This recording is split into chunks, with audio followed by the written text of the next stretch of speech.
when you look at that guy, the guy that killed the young lady in the train in North Carolina, that he'll be in trial for years, years, years. He'll get a good lawyer somewhere along the line. Somebody will come along, and what he did to that young lady, and she went into that train scared. You know, when she went in, the way she sat down, she was scared to just be there. She just wanted to not pay any attention to anybody, just not be noticed. And she had her throat slit. We don't want that in this country anymore. We're not going to have it in this country anymore. Thank you very much. Next. Lastly, sir, this is a presidential memorandum on countering domestic terrorism and organized political violence. In recent weeks, months, and years, we've seen a tremendous upsurge in some highly visible but also other acts of domestic terrorism and organized political violence being perpetrated by radical politically motivated groups all over the country. What this presidential memorandum will do is set off an administration-wide response to that, ranging from the Joint Terrorism Task Forces to other components of the Department of Justice to the Department of Homeland Security and Department of Treasury. We're looking at interdicting these groups, preventing them from performing acts of violence, and also looking at sources of organization and funding and support that prop them up and allow them to do the acts that they have been doing. We're looking at the funders of a lot of these groups, and you know, when you see the signs, and they're all beautiful signs made professionally, these aren't your protesters that make the sign in their basement late in the evening because they really believe it. These are anarchists and agitators, professional anarchists and agitators, and they get hired by wealthy people, some of whom I know, I guess, you know, probably know them. And you wouldn't know it. You're at dinner with them, everything's nice, and then you find out that they funded millions of dollars to these lunatics. Steve, could you say a couple of words? Yes, Mr. President. This is a very historic and significant day. This is the first time in American history that there is an all-of-government effort to dismantle left-wing terrorism, to dismantle Antifa, to dismantle the organizations that have been carrying out these acts of political violence and terrorism. What we have seen, if you look at whether it be going back to the riots that started with Black Lives Matter and all the way through to the Antifa riots, the attacks on ICE officers, the doxing campaigns, and now the political assassinations, these are not lone, isolated events. This is part of an organized campaign of radical left terrorism. It is structured, it is sophisticated, it is well-funded, it is well-planned. There is really no parallel like this to anything else in the country right now. There is an entire system of feeder organizations that provide money, resources, weapons, and when they're attacking ICE officers, they're attacking federal buildings, or they're isolating public officials for harassment, doxing, intimidation, and ultimately attempted assassination. It is all carefully planned, executed, and thought through.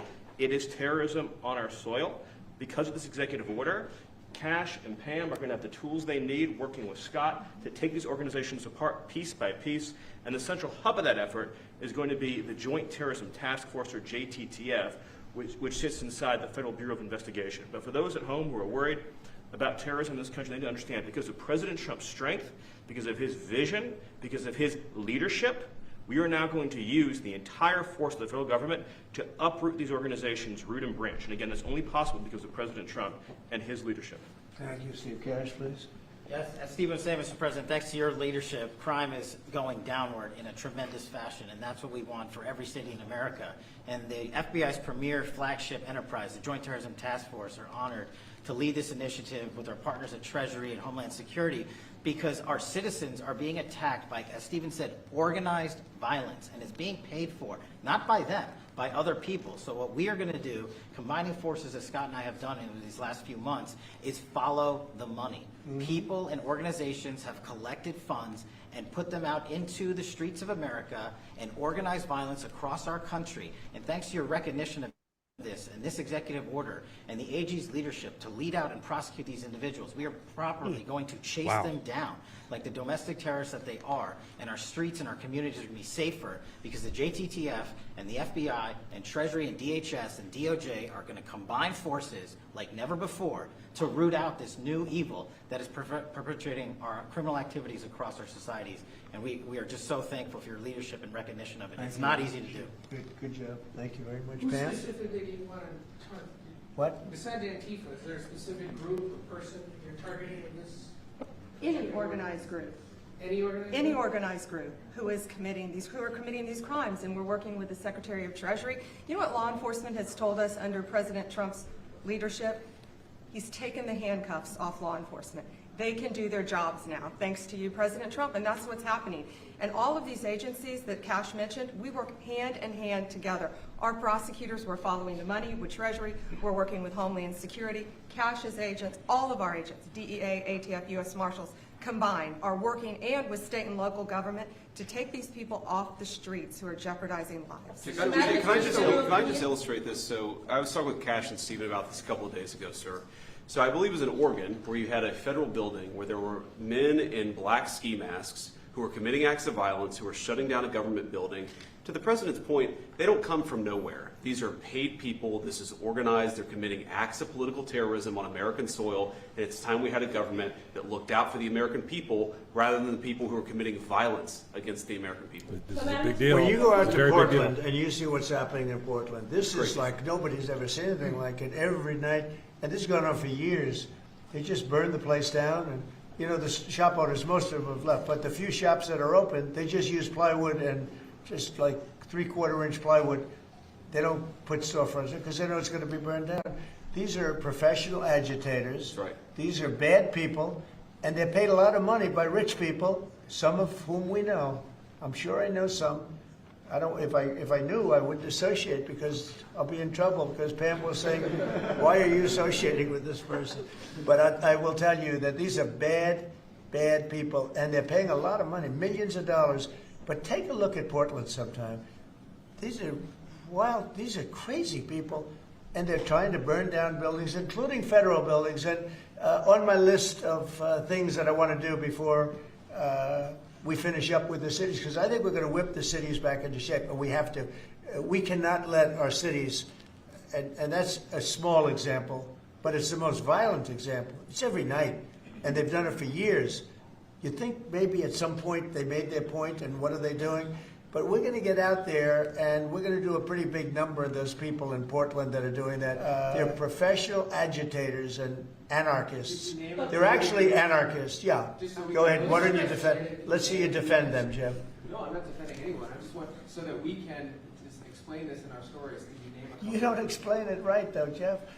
Go ahead, let's go. Maybe let's give you another chance. Go ahead. Antifa, Soros, Yeah. what names are we talking about? Well, Soros is a name certainly that I keep hearing. I don't know, but Soros is a name that I hear.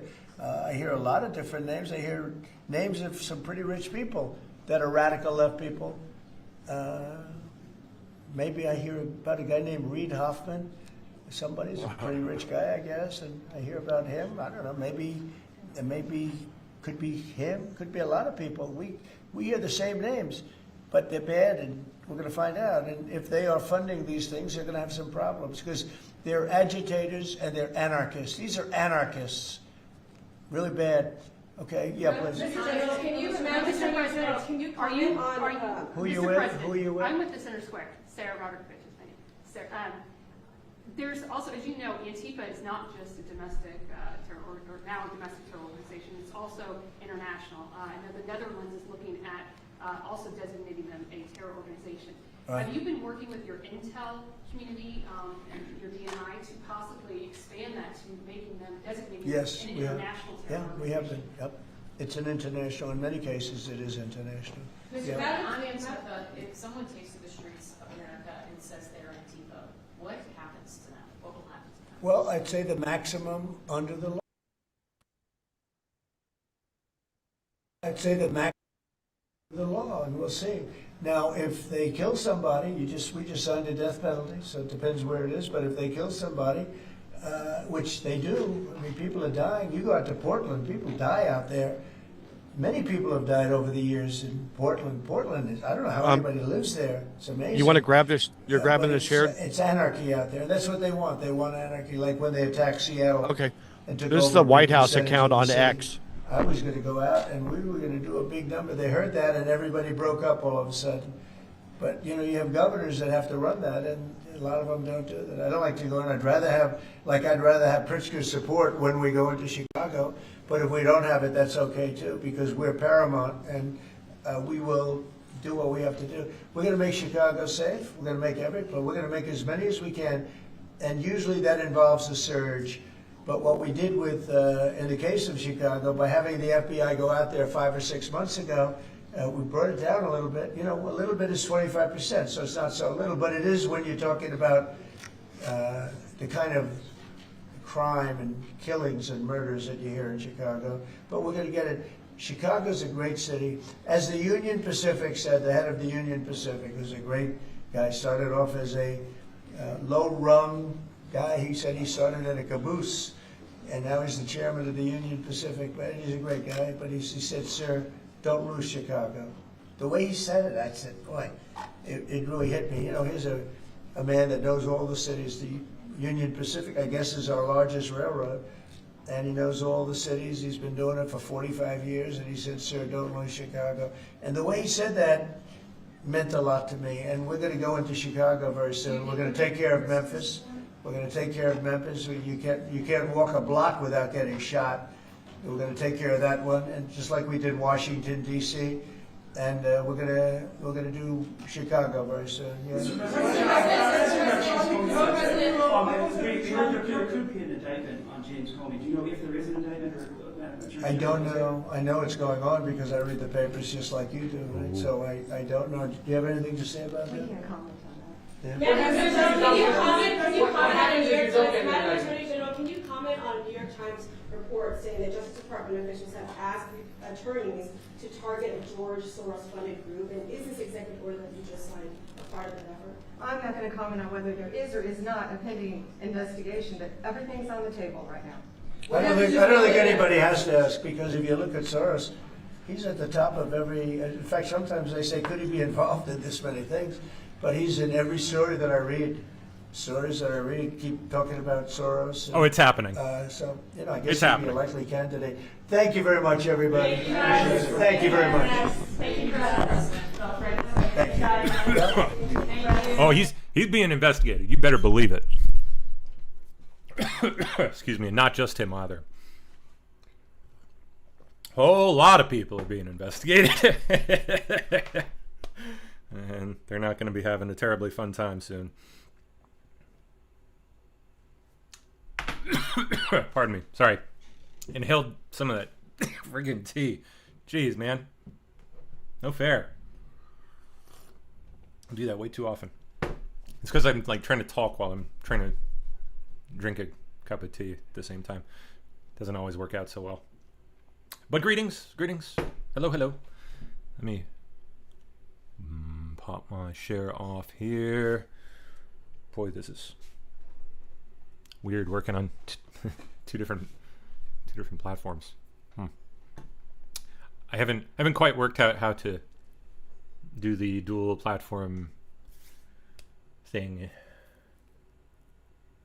Well, in fact, I know what I should be doing. I suppose what I ought to be doing is just doing it directly through Restream and just turning it on when I want it and switching it off when I don't. But for now, I'm just streaming directly from my computer. You know, whatever. It works. Yes, you bet your ass we're on YouTube. We are. We are back. In fact, speaking of, all of you Dlive and Rumble people should be piling over to YouTube right now. Just for this show. Because it's the only show that'll be on YouTube for the time being. Until I figure stuff out, you know, things. Jeez. I hope that like resolves itself here in a minute. Give me a second. I will drop the link to the YouTube. That is not what I want. I want this browser.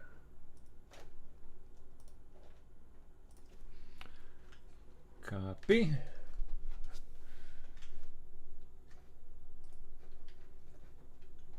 And pasty. There we go. There's the link to the channel. It looks like Steph is dropping the link directly to the live feed. Yeah, pile on over there. Let's like pile everyone on. Try to get the numbers up. Smash the like button. Remember that? Remember that thing? That old thing? Yeah. Smash that old like button. After all these years, go do your thing. Like, share, subscribe if you're not subscribed somehow. Most of you probably are. At least most of you that were old timers, people who've been around since the olden days. But some of you who have found us in the time since we were banned from YouTube should probably go subscribe. I'm just saying. All right. Well, anyway, we got to be, it sounds like a big day today, right? A lot going on. All the generals and the admirals getting called back to Virginia for God knows what. Do we know yet? Do we have any idea what all this shit is yet? Alex Jones is dressing up as Hitler. That's happening today. After, I guess he got banned from YouTube, so now he's just going full Hitler. I don't know. I don't know what the shtick is. I'm not really quite sure what he's going for. I haven't watched it, but I've seen the pictures, and oh boy, it's happening. What else we got cooking today? Whole bunch of shit, man. Comey, obviously, and then of course what we just saw announced there at the very end. Oh man, that is such a big deal. I cannot really overstate how big a deal that is. Antifa and friends getting officially declared and signed as terrorists, which they are. That is a big deal. I think it's probably a big deal to many of you out there. If you give me a second, let me see if I'm remembering this right. If I was hallucinating this morning, but let's see. All today's deltas. Do we have anything on Antifa? Oh, look at that. Would you look at that? That is unfrickin' canny. What the heck, bro? I don't know how the naysayers can really naysay at this point. I don't know how you can really say there isn't something cooking with the whole Q thing, okay? After all these years, because this is like, how many times is this going to happen this year? How many things are going to keep lining up after 8 freaking years? Well, I guess in this case, 5 years. 5 years. Look at that. To the day. To the day.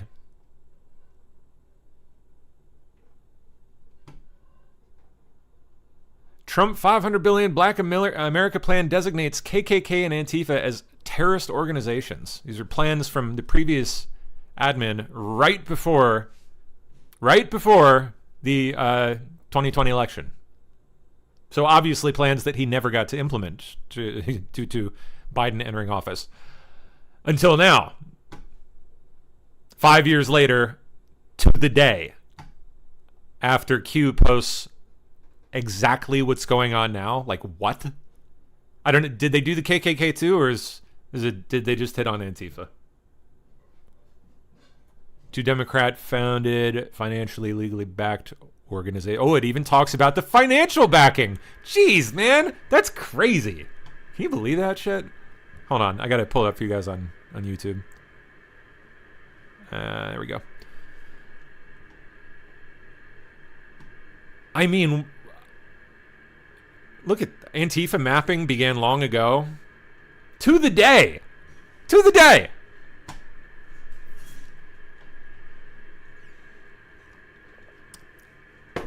It's astonishing. It is. And that's not the only time that's happened this year, is it? There have been a number of others, including a number of things relating to Comey. Crazy. Or, well, I guess maybe not so crazy. Pretty wild. So there's that. That's going today as well, in addition to all this stuff with the Army, Navy, Air Force, Space Force, Marine Corps, admirals, and generals all getting brought back to Virginia for an urgent meeting of unknown purpose, unknown reasoning, not stated. They've not been informed, apparently. Even the highest level generals, allegedly, have not been informed of the purposes of this meeting. There's been speculation it could be due to doing a mass firing, like getting rid of all the retards, pardon me, that haven't, made the recommended firings that they were supposed to make, like all the ones that haven't stopped the gender nonsense, of which I imagine there are still quite a few. But that one just doesn't make sense to me as an explanation, because why haul them all back here? Why haul them all from across the world? Every one of them. Like, why do that? It doesn't make sense as an explanation to me, so I don't buy that. I don't think it's because they're being fired. I think it's because there's something cooking. Now, just what that is, your guess is as good as mine. But it is interesting it's happening in the midst of all this talk about Comey being indicted within the next, couple days, right? Trump was even asked about it briefly there. Ah, wow. Ms. Finchy out there in Dlive chat says, we had a general at one of my peers today checking out ships. Ooh, a 4-star. Big boy.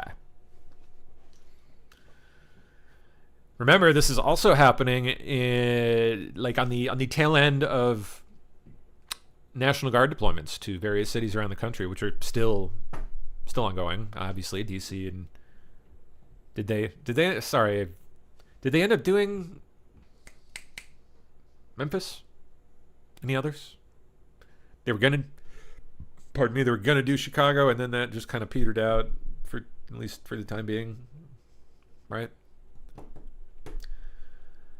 But I know prep had been done on the ground in Chicago at the very least. DHS had been there laying the groundwork for an imminent action. So even if it hasn't really started to play out visibly, sounds like they're preparing, A lot of interesting things kind of coalescing here. Chat on YouTube is flying by. That's great. That's good to hear. Okay, hold up. Oh, there it is. Sorry. I'm working on 3 screens on one computer and one screen on another, and my phone. It's getting very confusing very quickly. But I'm gonna make it work. It's okay. I can cope. Hopefully without seething. Ideally would be good. All right, I need to let me pop out my PooTube chat there. There you guys are. Hello.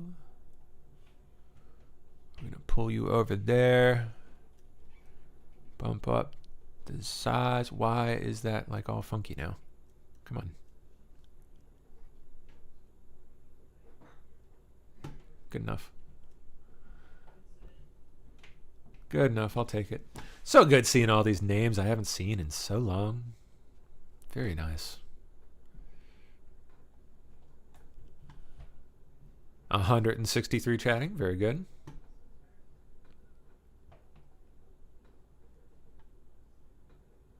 Why is video quality so much better on YouTube? Because it's not being piped through Zoom.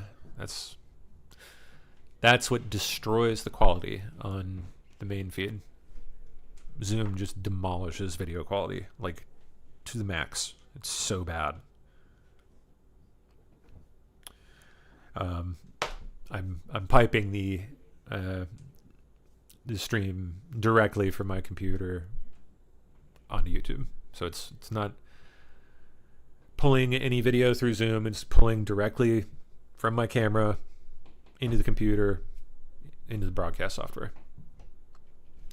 Yeah, Zoom just demolishes. It makes things so mushy and gross, and ugh, I hate it. I hate Zoom. Freaking hate Zoom. Can you tell? Can you tell how much I hate Zoom? I hate it.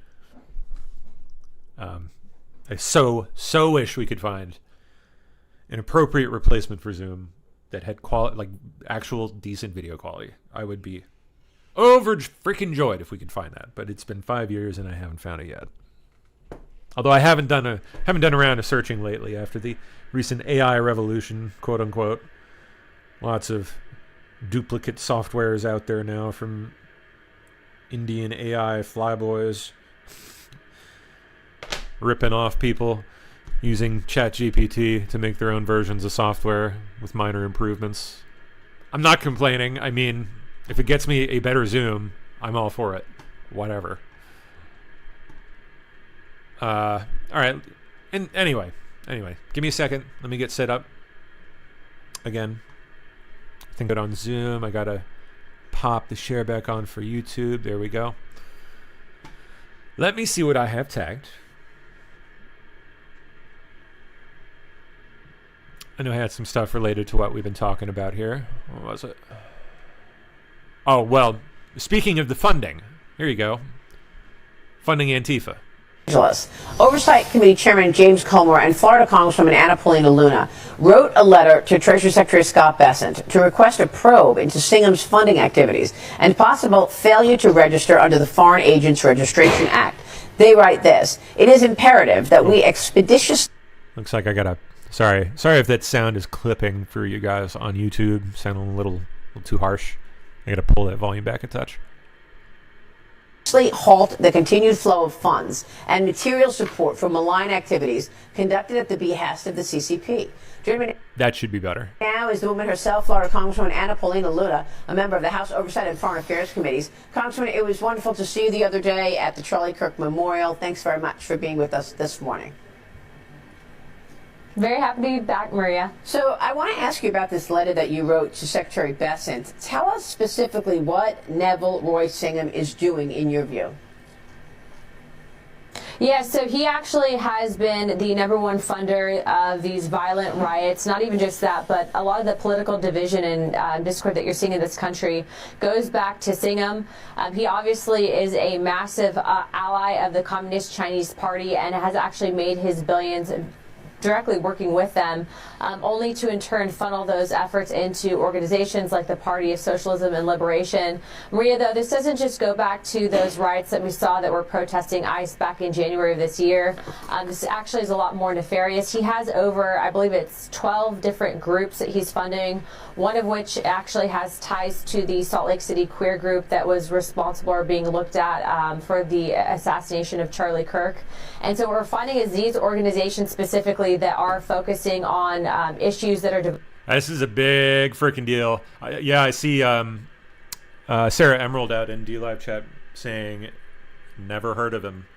Yeah, Neville Roy Singham is something of a ghost compared to people like George Soros. I had never heard of him either up until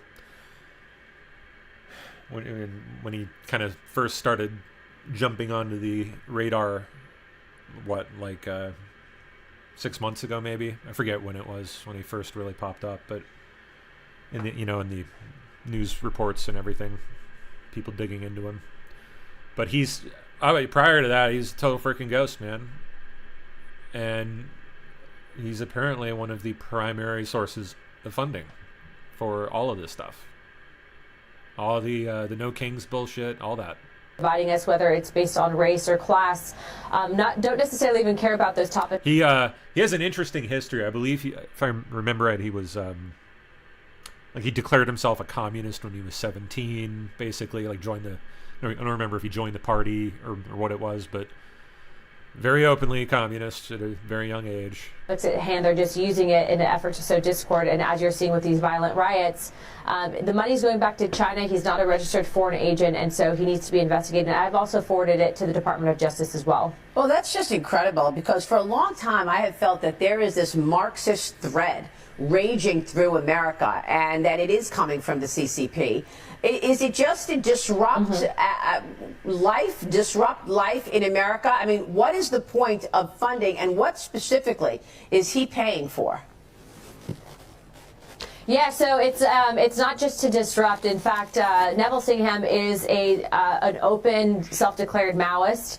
He absolutely does not like what this country stands for, and so what these groups are doing... It has been, apparently, for most of his life. Doing everything from funding, the Democrat Socialists of America, going into funding counter-Israel efforts, counter-America efforts, but what they're attempting to do is... All this bullshit, all this imagery, all thanks to him. Well, I don't know about all. I'm sure funding came from other places too. So is if they can sow enough discord here and back elected officials, especially that support these ideologies that would essentially put the United States as number 2 in the global order. It is my opinion and belief that he is working on. Oh, got cut off. Shite. Oh well. Good little clip though. At some point a while back, I tagged it in an interesting post about Singham and his history. I wish I could track it down. I have no hope of doing that now. But yeah, he's sketchy. Really sketchy character, for sure. Okay, we did that yesterday. This I can delete since the issue has largely been resolved. Although technically not. But I'll let it go. All right. Let me pop the size up on this too for you guys. There we are. There it is from Washington Post this morning.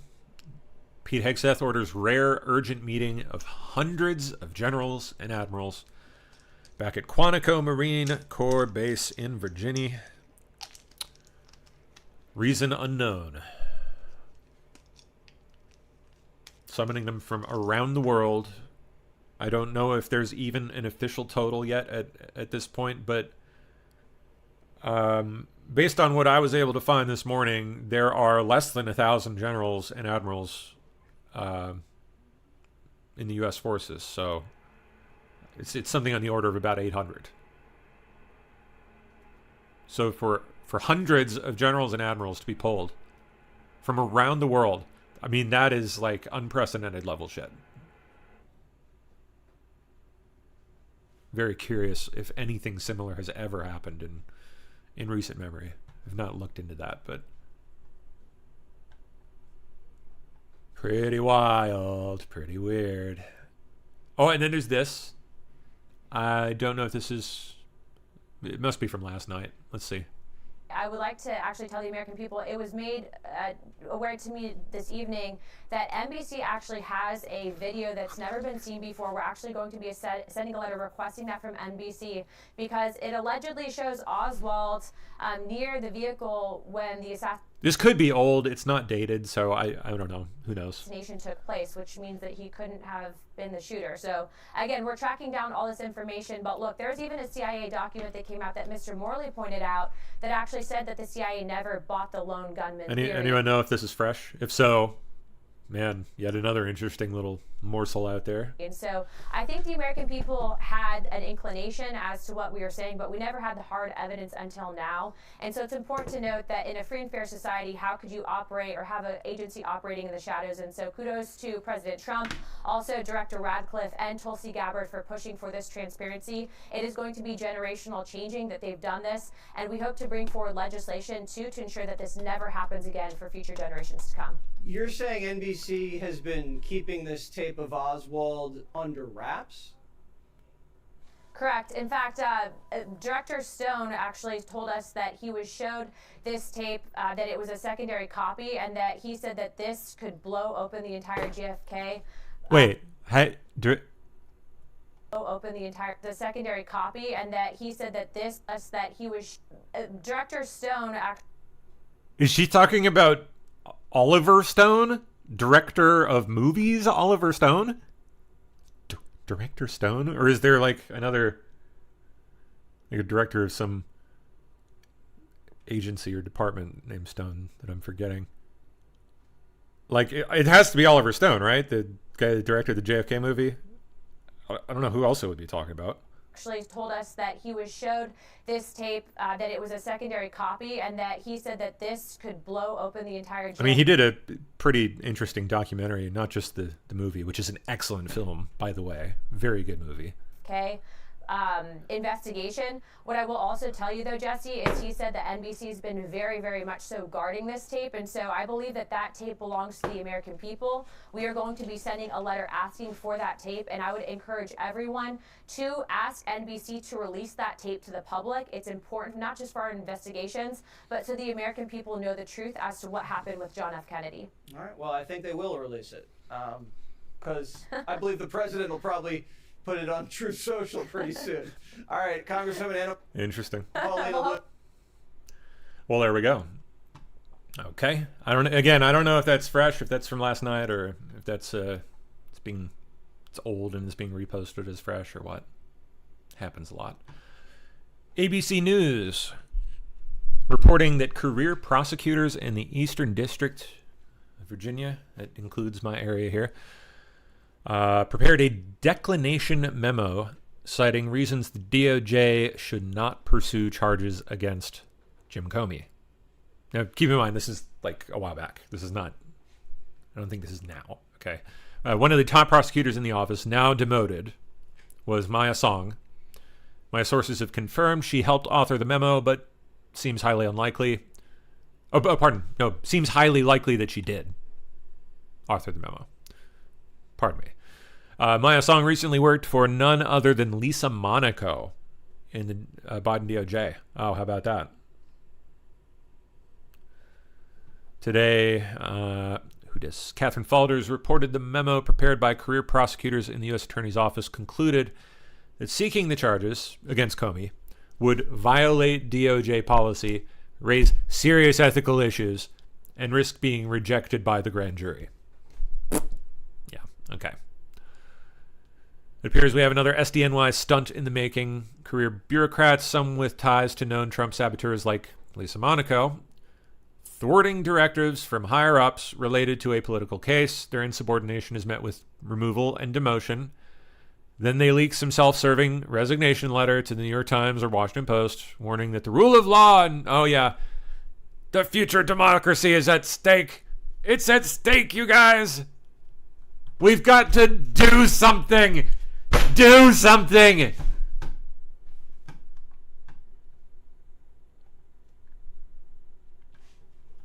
Yeah.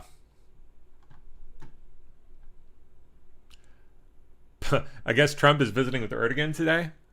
I missed that. Come on, we'll go in. Let's go into the Oval. You see a brand new, beautiful Oval Office. You see a substantially upgraded Oval Office from Biden. Biden had one painting. It was the president. He had no idea who the president was. You'll see something that you're like, come on in. Come on, we'll go in. Let's go into the Oval. You see a brand new, beautiful Oval Office. You see a substantially upgraded. Substantially upgraded. It's beautiful. Oval Office from Biden. Biden had one painting. It was the president. He had no idea who He didn't know who the painting was. the president was. You'll see something that you're like, God, he's great. Hilarious. We have American investors. Oopsie. Have American investors taking it over, running it, highly sophisticated, including Larry Ellison. And Oracle, I guess, is going to play a very big role in terms of security, safety, and everything else. So we have.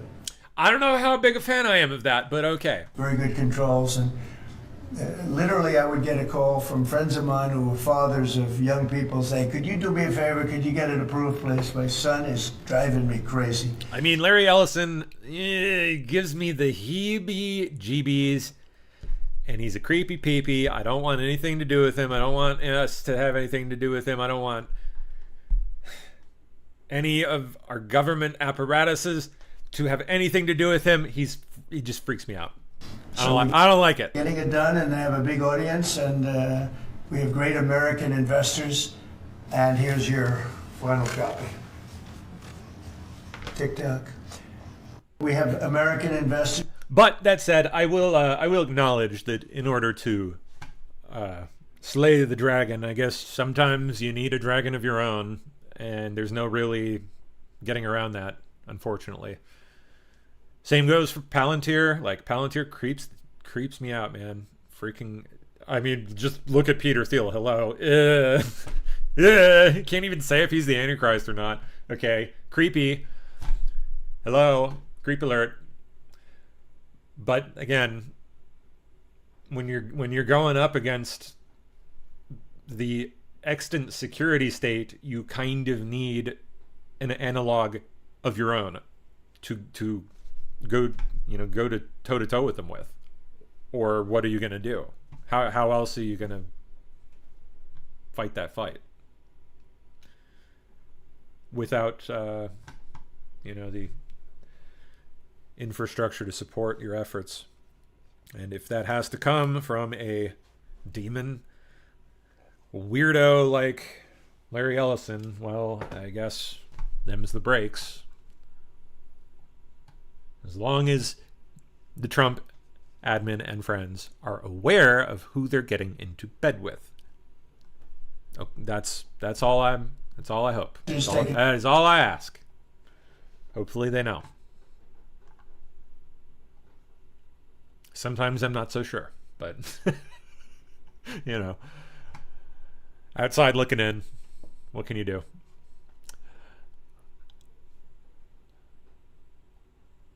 All right, let me go down to the bottom of the pile here. How many we got tuning in? Look at that, we are above 216 now. We're at 216 and counting. Hello, all my old friends. Look at you guys. This is so cool. Hold on, where'd my chat go? There y'all are. Hello, sorry, I'm gonna pause here and we're gonna acknowledge chat a little bit. We're gonna say hi to some old friends, some old names. Hi, Rose Starbright. You've stuck around the whole time. You're not a new name, but hi all the same. You're cool. Coco Pop, Clifford S, Michelle. I recognize like so many of you by your names and profile pictures. Tranquility Base, our Dobry Don D, Tina Don. What's up? Paper Dragon again. Lori Q says, I can't believe it. You're back and PSP came up on the first page. Is this real? No, you're dreaming. You're dreaming. Go back to sleep. Good night. Good night. Yes, we're here. It's all good. Your eyes are not deceiving you. We have returned. Who else we got? Canadian Bacon on. Grey Paw. Sorry, I'm scrolling up now. Scrolling up. I haven't been reading, so I gotta catch up. Cat that ate the canary. Nice name. I like that name. Saltwater Rabbit. Hello again. Good to see you again.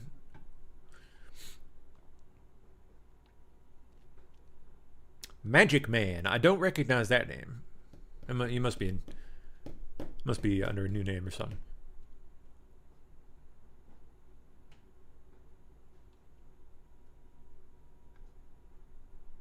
Who else we got? Mike Killian. Hello, hello. John Boy says, yeah, I cannot believe you're back too. Well, hey, I know. I never would have guessed. Like, I assumed it was done for. Never thought. And then out of nowhere, Jim Jordan posts up on X about how they've apparently gone back and forth with Google, and Google has essentially admitted wrongdoing and promises to undo all the bans, the naughty bans that they did. All those naughties have been undone. I didn't believe it. I did.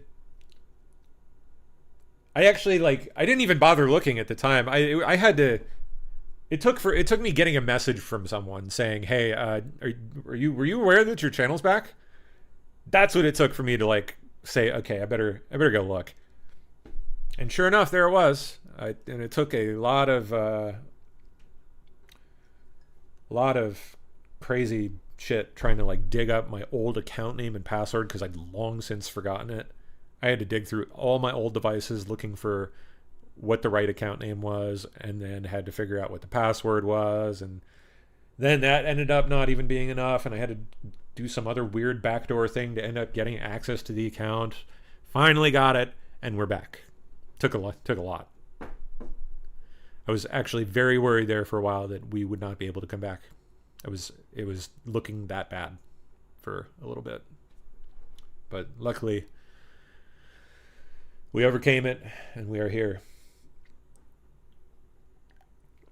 Jenny Welly says, wow, are you the original Sleepwalker? No, they cloned him. They cloned him, and they've replaced him. He's actually an alien.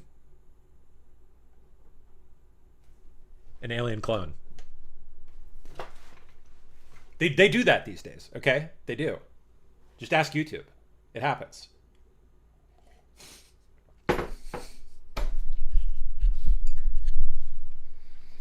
I'm kidding. I don't actually believe that yet. I don't believe in alien clones. It was a joke. It was a joke. I have to say that because people take everything seriously these days.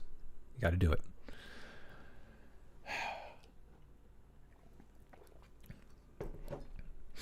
I bet you clones will become a public thing pretty soon, though. I mean, the tech's there, 100%. Wouldn't be surprised if it's been done, or it may be messed with a bit in private. But I do think the vast majority of all the like clone conspiracy theories that people bandy about are just nonsense, like just silly, cuckoo garbage. Like it's one thing to grow a clone, but another thing entirely to age a clone, like over a period of like a couple months, aging it to the age of 60 or 70 or whoever the age of whoever it is you're cloning. That's a bit of a stretch. Okay. That's a bit much. I don't think that's possible yet. Sorry. Yeah, I don't buy all the kooky clone nonsense. Or the vast majority of the mask stuff either, but hey. I still think the sad truth is that the vast majority of these people are still out there doing their evil deeds for the time being, but it does look like their days are increasingly dwindling slowly but surely. Starting with James Comey. And hopefully progressing very quickly to Barack if Hussein Obama.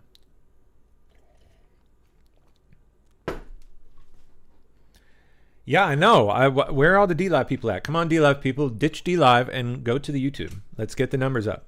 Come on. There's only 240 people over there.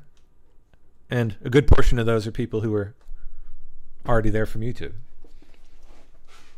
Come on. How many we got on Dlive right now? We usually have around about 1,000. What are you guys getting lazy here? Come on. We usually have around 100 on Rumble, maybe 200 on Rumble. Get over there, people. Do it. Look how easy it is to find us now. Just search for Patriots Soapbox. Oh my goodness. There we are. The first result. How nice. Remember when that was like completely impossible and you couldn't do that? I remember that.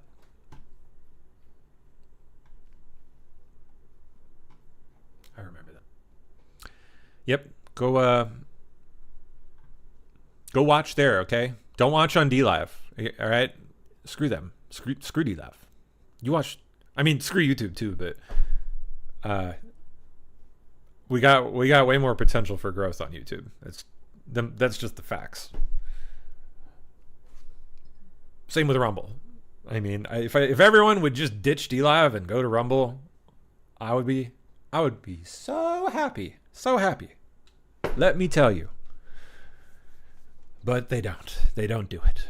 They stay on Dlive because they like their stickers and they can't give up their stickers. You can't give up your sticker crack. Not gonna give up your sticker heroin, huh? You gotta have your hit of sticker heroin. Junkies. Well, thank you. Sean the Don says Pam hasn't aged a minute. I'd like to believe that, but sadly I have aged quite a bit. I'm not dyeing my hair or anything, but I am starting to get some gray ones in here and there. And I got to tell you, my body ain't what it used to be. My joints are going, and my health just ain't what it used to be. But thank you. It's good to hear that at least it doesn't look like I've aged terribly much. Looks could be deceiving, I assure you. Yeah. Yep. Thank you. That is good to hear. Looking good. I was definitely not feeling good not too long ago, but I think that's starting to improve. I think I'm starting to feel a little better lately. Let's hope that continues. Cool. JM Stefan, hello. Good to see you. I haven't seen that name in a minute. JM Stefan says this seriously, this made my day. I know. It's making my day too. Jeffrey Conklin, no falling asleep on stream. Hey, it still happens a lot. Sorry. not going to lie about that. It does happen. Texil X is feeling that. What, the loss of your health? I know. Yeah. I'm quite sure that I'm not alone in that. I think the last decade has just generally been rough on everybody, and that is obviously going to play out for a lot of people physically. You know, just in terms of the stress level, right? I know it. I know it's certainly true for me, man. It was debilitating for a while. Still can be. Learned to cope a little better, but God, when you see everything that you knew and loved falling apart around you, like we all have the last decade, and not knowing up from down anymore, and now all of a sudden we got to contend with AI and not being able to believe, or literally being we can't even believe our eyes and ears at this point. It's what a mad world to live in, man. Get to anybody. I know how it is. I hope we can try to pull the world back from the brink some together, one way or another. Because I don't know about y'all, but I'm fucking tired of this shit. I'm sick of it. I've had it.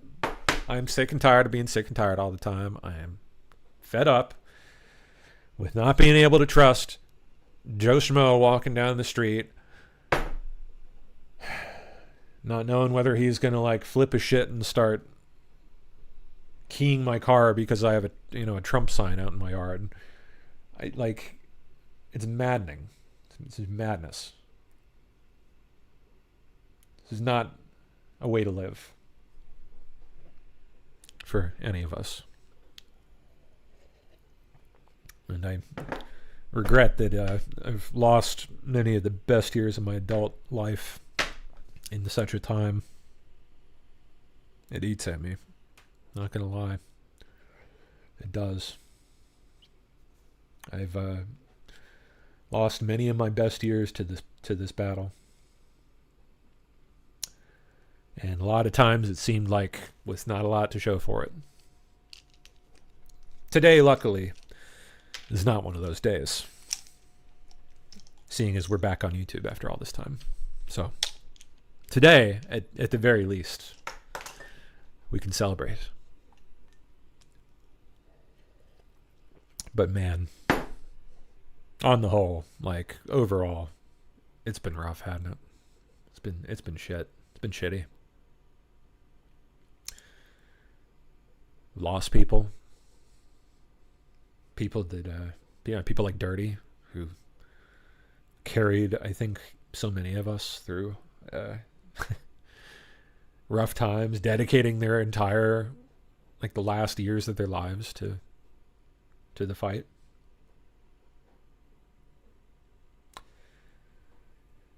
That was probably the roughest part of all, losing all those people, man. It sucks. Yep. Fluff Force Ones. What a name. That doesn't mean what I think it does it? Fluff Force One says, OMG, you're back. I couldn't be happier. I'm very happy to be back. The long and winding road. Good song. Good song, Lorraine.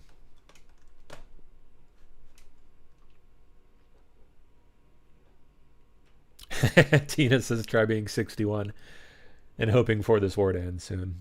Hey. Every day I get closer.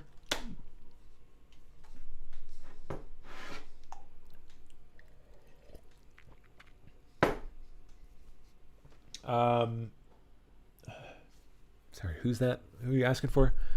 Rochelle Belcastro. Hello, there's another name I have not seen in ages.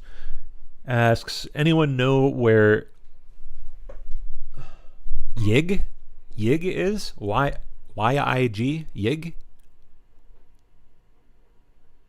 I'm drawing a blank on that. For, well, maybe it's short for something, and I'm just drawing a blank, brain farting.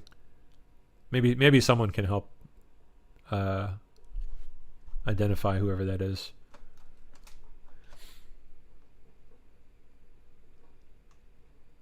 Amen to that, Taxilla. It's not how hard you hit, it's how hard you can get hit and keep moving forward. Let's find the exact quote. You know what? I want that. Give me that scene. You give us some inspirational Rocky moments, por favor.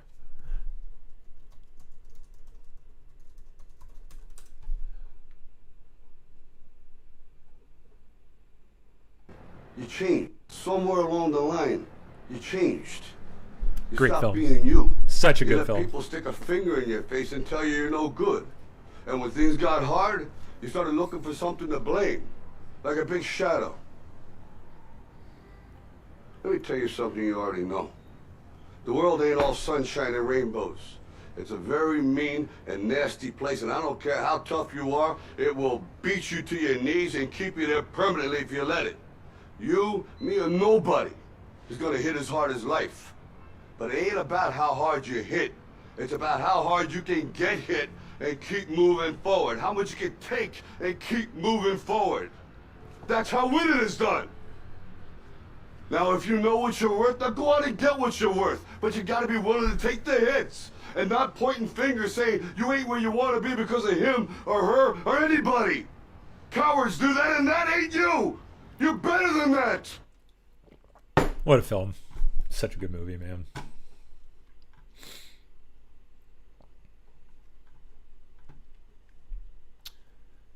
God, what's that one film with... Ugh.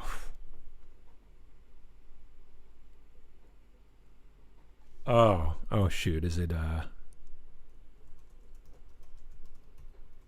yeah, Scent of a Woman. Excellent. Another excellent film. I'm going to It's way too long to play though. It's such a good scene. This is one of my favorite movies of all time. Love this movie so much. If you've never seen it, it's one of those must see films. So good. I'm going to recommend to the disciplinary committee that you be expelled, Mr. Sims. You know how I know? Someone here, and I'm not going to say who, offered to buy it. Only Charlie here wasn't selling. Sir, you're out of order. Out of order? I show you out of order.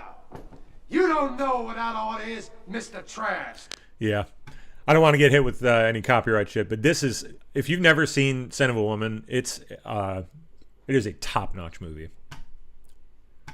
Excellent inspirational material, just great movie. It does not get better, really. Somewhere along the line. All right, let's keep going with the news here. Let's keep cooking. Where'd we leave off?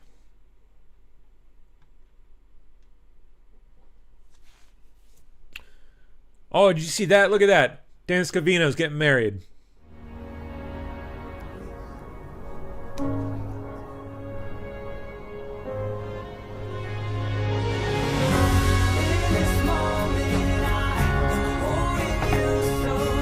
Congrats, Dan.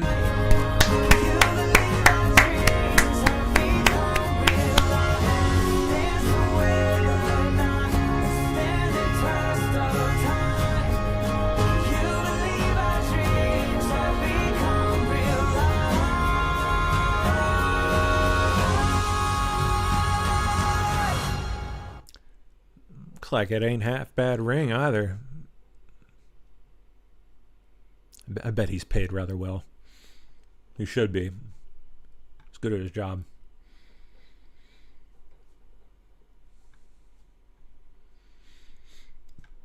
All right. Back we go. Back we go. Here's the bottom of the pile. All right. Hey, good morning. It's Talking about Comey. Let's see what we got. McFarland. Think back to your first week on the job. Freaking Seth MacFarlane. A new job. You've never done it before. You're still trying to figure out, where the Scott MacFarlane, pardon. offices are, where your computer's supposed to be, where your desk is, where the restroom is. Imagine the first days on the job. You're still meeting your coworkers.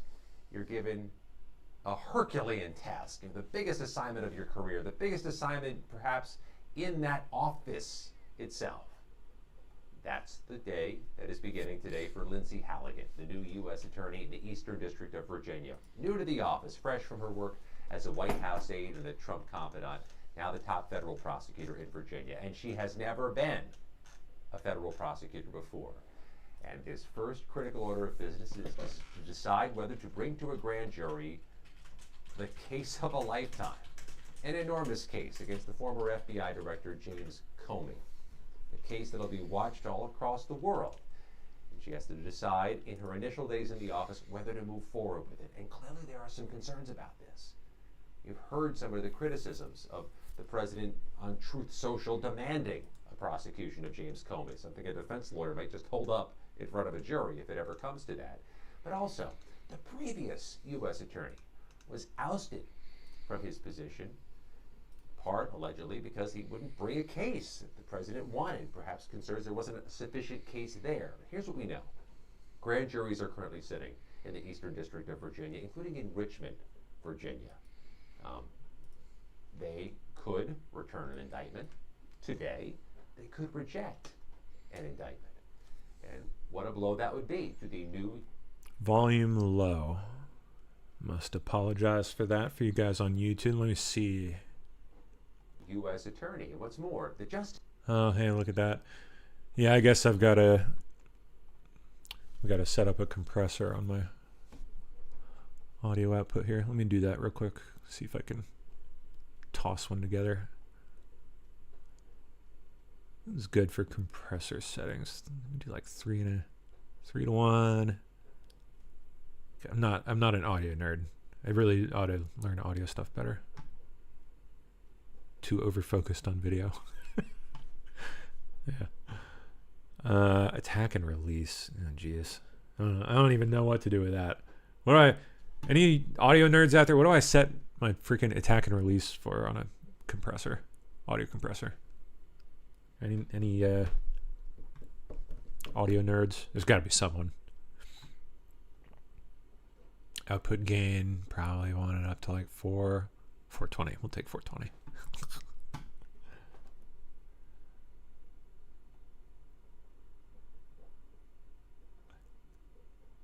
Attack is like how fast it engages, right? And then release. We'll try a bit longer on the release. There you go. We'll give it a go. Let's see how that does. Threshold. Try that. This manual makes pretty clear, it prescribes what's supposed to happen here. That to bring a case, to take the provocative step of launching a criminal case into another person, you have to be confident it will lead to a conviction and confident it will hold up on appeal. Is there concern a Comey case would hit those thresholds? Lindsay Halligan, in her first days as the U.S. attorney, will have to decide. She'll have to decide with new coworkers, some she doesn't know yet, and she might have to decide today.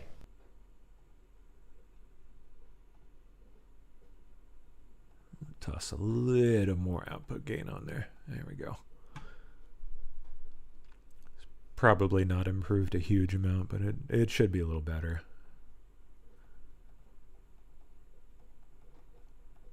There we go.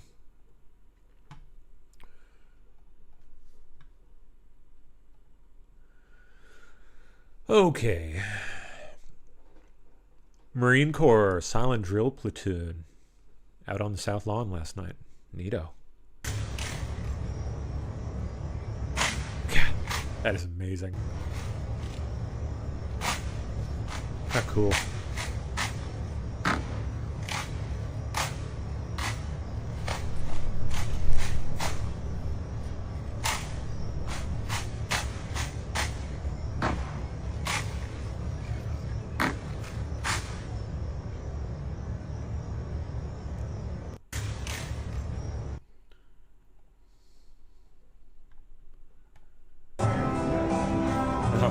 He invited him in afterwards. That's cool.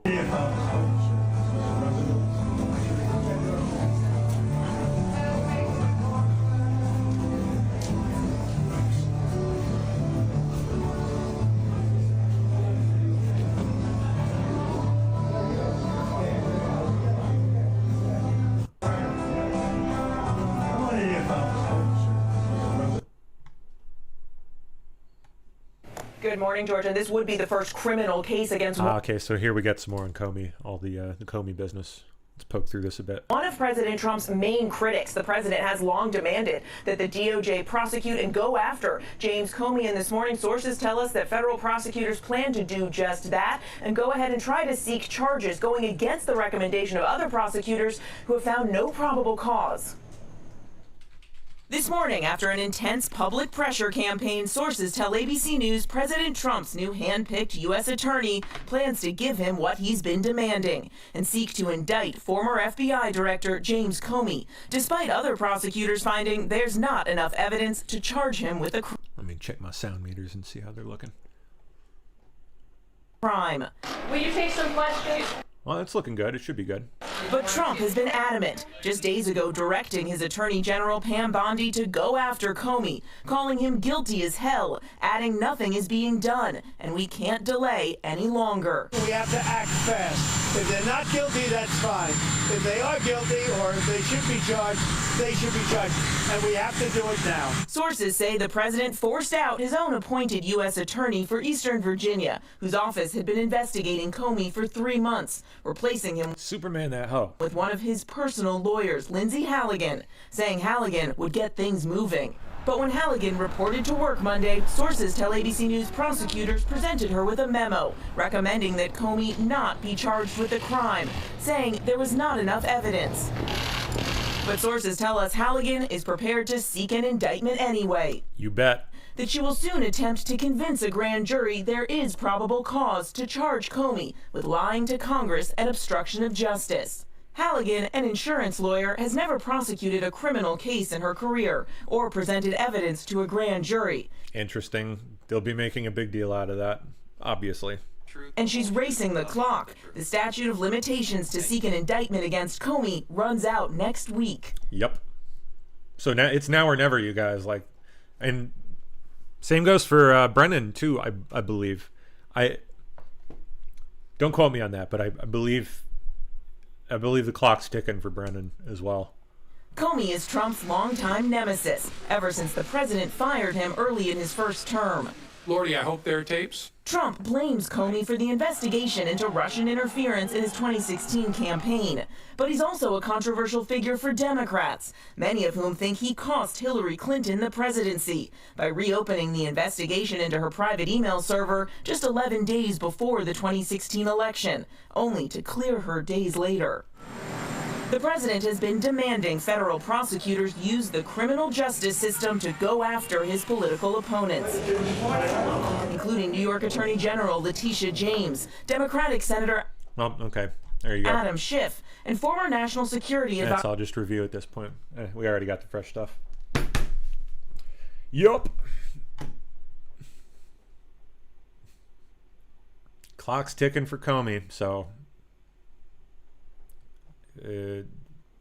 where's everything stand with Halligan? Did they get her in there yet? Or is that still playing out? Legal analyst Dan Ames. You know, Dan, President Nixon was forced out of office in part for using the Justice Department to go after his adversaries, protect his allies. We just saw the Little George, that's not going to work this time, okay? Because you guys just got through doing that shit for 4 years. So that excuse is out the freaking window. Sorry, little buddy. Pattern there of what's been going on in the Trump administration, and this move to indict Comey, the latest example, probably the most egregious. Yeah, I mean, look, there's the how it went down, and then there's the potential case, right? The how it went down immediately becomes a concern, which is the U.S. attorney appointed by Trump decides there's not enough evidence to move forward here. And by the way, that's what his line prosecutors apparently thought as well. President Trump doesn't like that answer, announces publicly he thinks there's a great case, puts in his own personal lawyer who has no prosecutorial experience, right? She's an insurance lawyer who's now put in that position, and suddenly, with the statute of limitations looming, it seems that they're now going to seek an indictment against Comey. But then you look at some of the facts, right? And I dug into every statement that Comey has made. Oh, did you really? Tell us all about it. And it's going to be a really hard case if they bring this.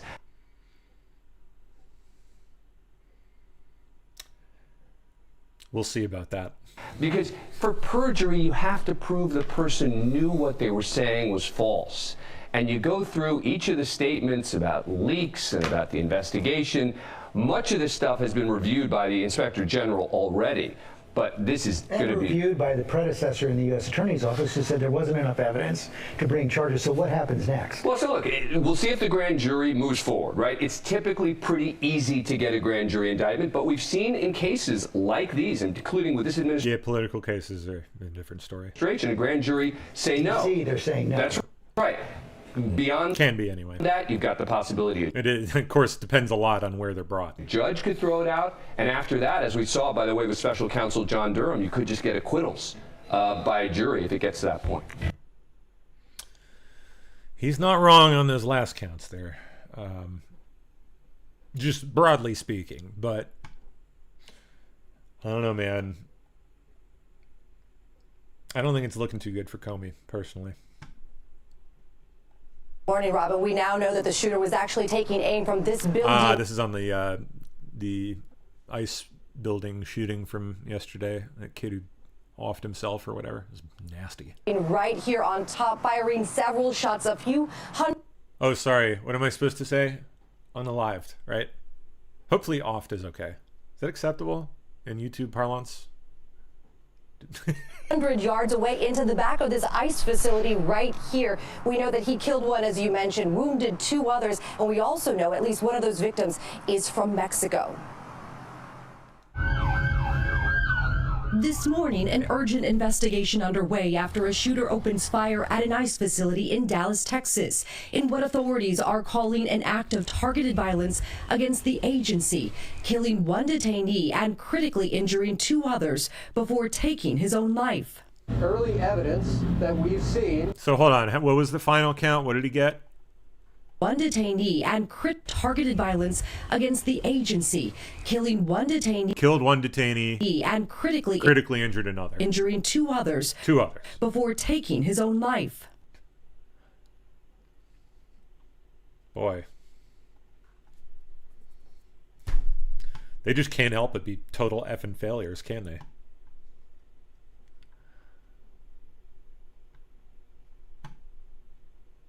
Try to shoot up a government building, end up shooting the people they claim they want to protect. Doi. Yeah,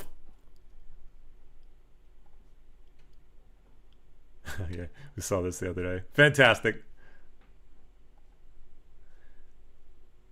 Look at all these fine presidents, except for that one and that one. Definitely. He's cool. Oh, what? Huh? That appears to be an auto pen signing Joe Biden's name. Ultimate troll. Love this. I also love the fact that he's up there twice. Just want to put that out there.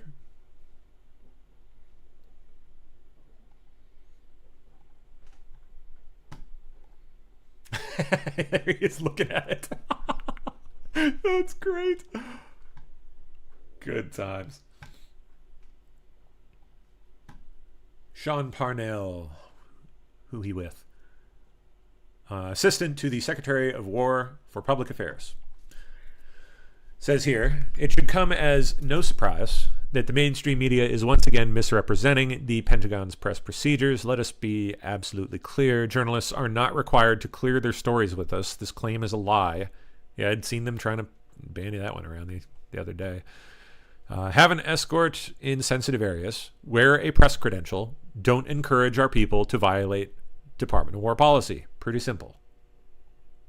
You would think. It was basically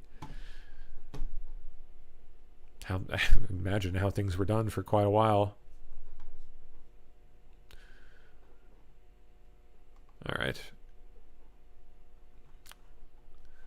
HHS Secretary Kennedy told Republican states this week that the FDA would conduct a new review of abortion pills. Good. A move that abortion rights activists say could lead to significant restrictions. Gee, I wonder why that would be. What is it that they're worried he's going to find when they review abortion pills? And their, I don't know, their health effects.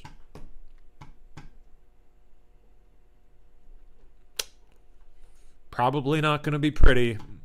Just going to say that. Trump personally hands each member of the Marine Corps silent drill platoon. Oh, nice. They get the presidential challenge coin. Sick.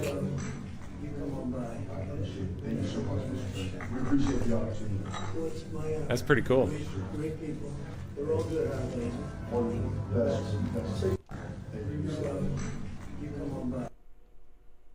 Handing them out. I want to see it. When do you guys got to like show it off? Post up a photo. I want to see what this thing looks like.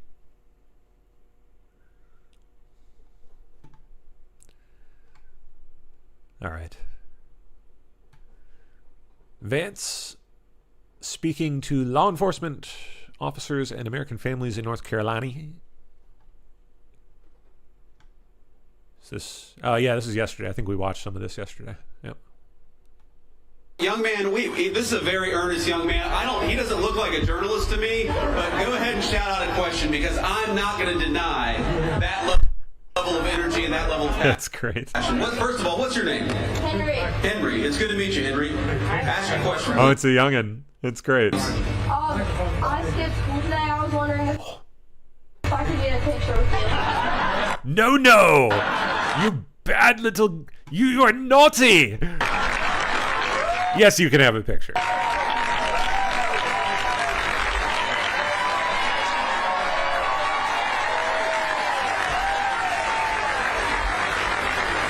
Henry said, I skipped school. Can I have a picture with you? Well... You shouldn't do that, but yes, you can. I guess you gotta have some excuse to skip school, so I might as well get a photo with Henry. That's great.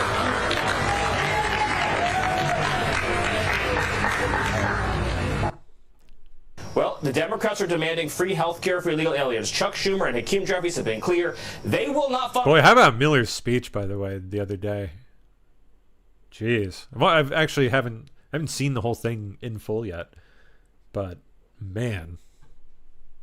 The portions that I've seen, he, like, just knocked it out of the park, it sounds like. Law enforcement, they will not fund the military, they will not fund public safety, they will not fund the operations of the federal government that your tax dollars pay for, unless they get free health care for illegal aliens. That is the biggest losing message and the biggest losing argument in American history. We will see if there's enough Democrat senators who are dumb enough to follow Chuck Schumer off the edge of that cliff. All right, Stephen, thanks for joining. Well, the Democrats... Oh, they'll do it. They're lemmings. They will chuck themselves right off the cliff. They'll do it. You watch. About how and why. Oh, Kamala's on the book tour. Word salad book tour. You were saying what you were saying now and how I felt about it. You're not letting me talk. You know what? I respect your right to speak. The disrespect. Oh.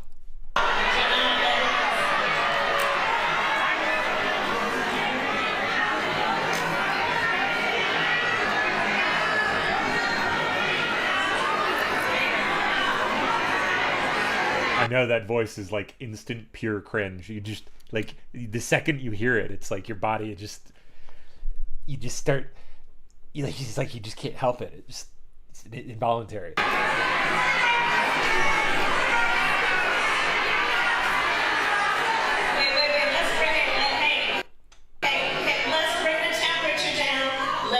Simmer down now, y'all. Shit. Unlike the current president of the United States.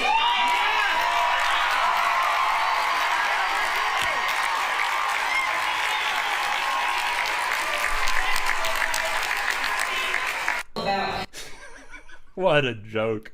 Where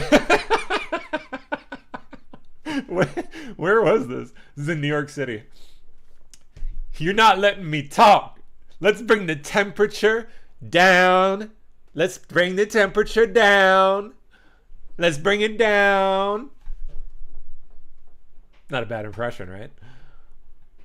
God, that actually kind of creeps me out. EU opens antitrust probe into German software giant SAP. Ooh. Yikes. What's going on? Practices may have distorted competition. Oh, so just typical antitrust shit. Yeah.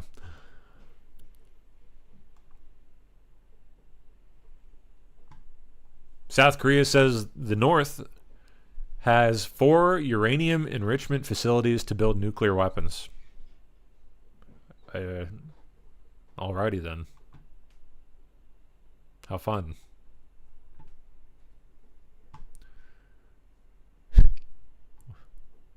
Really? Oh, this should be interesting. What role does social media play in the rise of political violence? Experts weigh in. Shall we hear the experts? Can we listen to them? What do the experts say? Conservative activist and father of 2. Come on. Charlie Kirk is over after President Donald Trump announced the suspect is in custody. 31-year-old Kirk was the founder of the conservative youth activist organization Turning Point USA. He was fatally wounded on Wednesday, September 10th during a campus event in Utah Valley University in Orem, Utah. Authorities have identified 22-year-old Tyler Robinson as a suspect who allegedly killed Kirk. Here is a timeline of how the shooting unfolded and how Robinson was arrested. According to Utah Governor Spencer Cox. So this is just like I was promised experts. Where are my experts? That does not look like an expert. The experts must be within the article. You know what? I'm suddenly just not caring enough to bother finding out. Oh well. Too much work. The UN Anyway, the UN explains why the escalator stopped as soon as Trump stepped on. Oh, this should be fun. What's their excuse?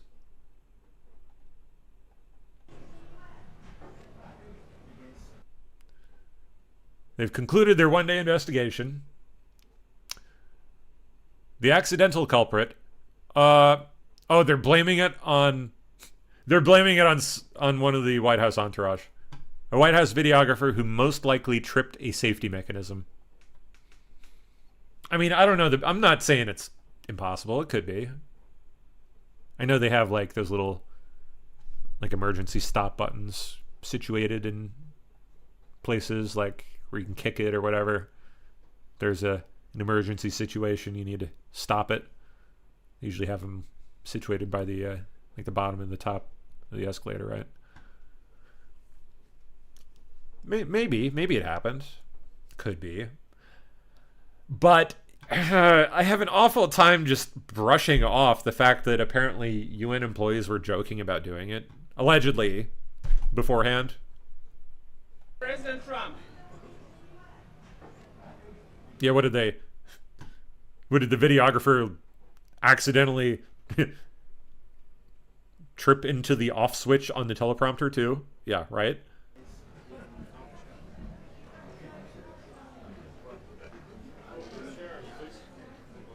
President Trump, why did you cancel the meeting with Chuck Schumer? All I got from... Well, I'm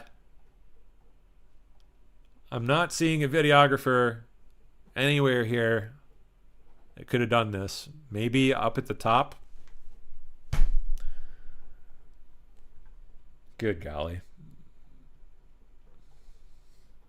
Powder says, check your chat filter. Ooh, what's the deal? What's going on?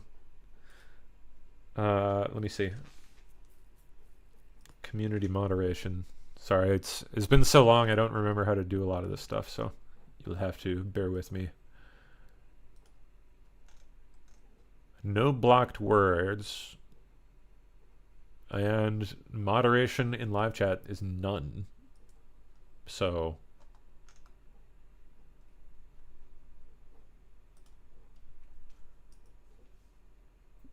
I don't know. I don't know what's going on.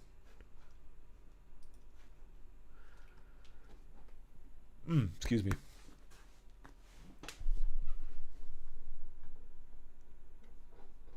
All right, let's see. What's next? Diddy. What's going on with Diddy now? Diddy Combs returns to court to argue prostitution-related convictions should be overturned. Oh, boy. Oh, boy. Here we go again. FBI revealing what they know about the ICE facility shooter. Let's see what they're saying. Sources shared this photo with me from the license of 29-year-old Joshua John, who again has been identified as the shooter here. Officials say he fired dozens of rounds at this ICE facility from the rooftop of a nearby building. Anti-ICE messages were found on rounds near him. The FBI even sharing this picture. You could see anti-ICE written on one of those shell casings there. Is that written on there in like blue ballpoint pen? How does that even...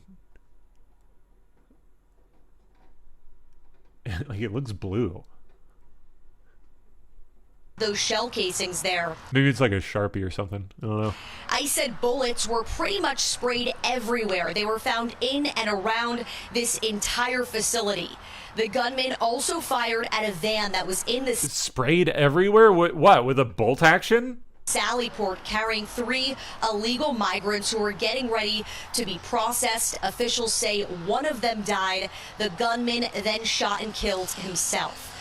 President Trump posting on Truth Social saying, quote, "I will be signing an executive order this week to dismantle these domestic terrorism networks. I am calling on all Democrats to stop this rhetoric against ICE and America's law enforcement right now."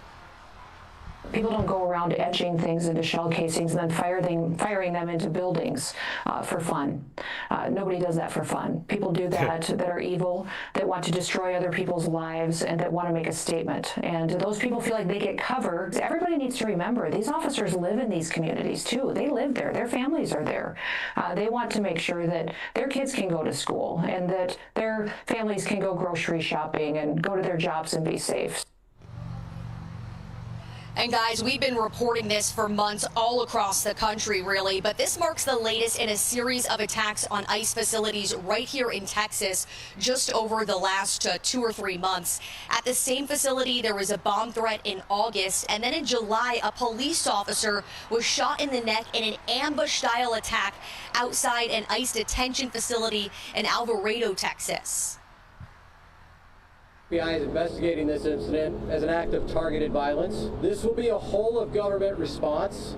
There will be no resource not utilized to bring all those individuals who are responsible to bring them to justice. Wow. It's weird. This individual from an elevated rooftop opened fire, indiscriminately shooting at our Dallas field office and shooting at unmarked and marked vans at that ICE detention facility. In those vans is where those 3 detainees were being held before transport, and that's where they were shot. One of these detainees was tragically killed, and 2 others are in critical condition. So we do pray for those victims today, and we pray for our law enforcement. Lawrence, as you just mentioned, our law enforcement is facing 1,000% increase in assaults against them, and while this is an open investigation, we are still very much looking at motive. We saw those shell casings with the anti-ICE messages, and we saw the monstrous actions of this individual targeting our ICE law enforcement. This has to stop. The political violence in this country must come to an end before there's further bloodshed. This individual from an elevated rooftop opened fire, indiscriminately. Oops, sorry, looped that. All right.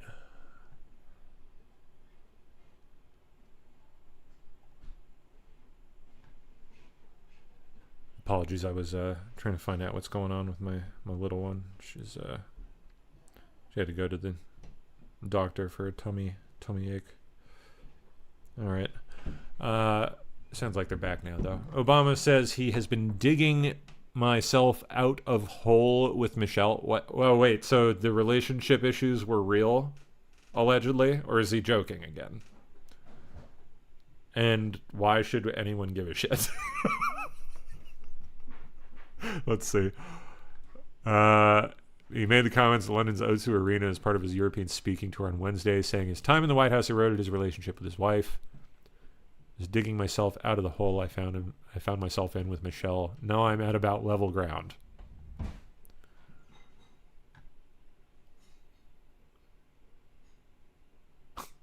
That was silly.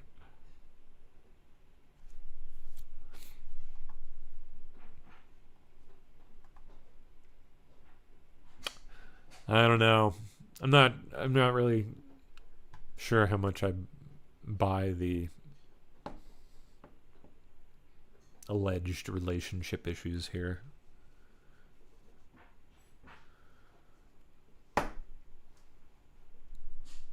If they're real, maybe it's because she's ticked off at all the shit he got himself mixed up in that's now tumbling out into public view.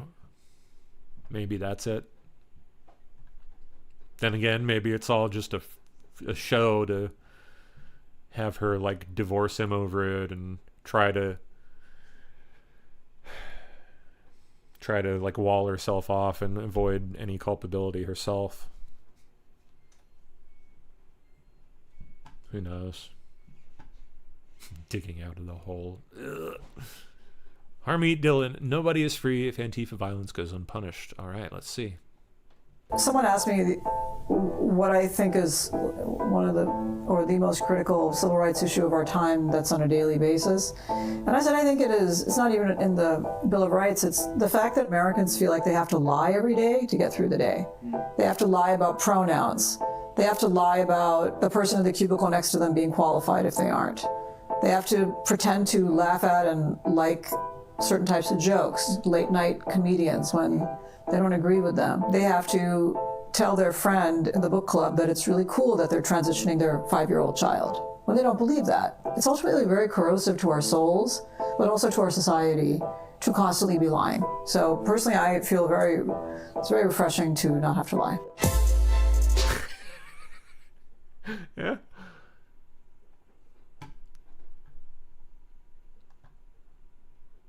I'll check in on you guys in chat here in a minute. From last night. John Thune. If the Senate does not pass a bill to fund the government in 6 days, the government will shut down. President Trump canceled a planned meeting with Democratic leaders, and CNN is reporting that he made that decision after speaking with you and House Speaker Mike Johnson. Did you encourage the president to cancel his meeting with Democrats? Well, I think the president, I can't speak for the president. The president draws his own conclusions, but what I've suggested, I think the president came to the conclusion that it wouldn't be a productive meeting. The Democrats' requests are completely unhinged and unreasonable and unserious.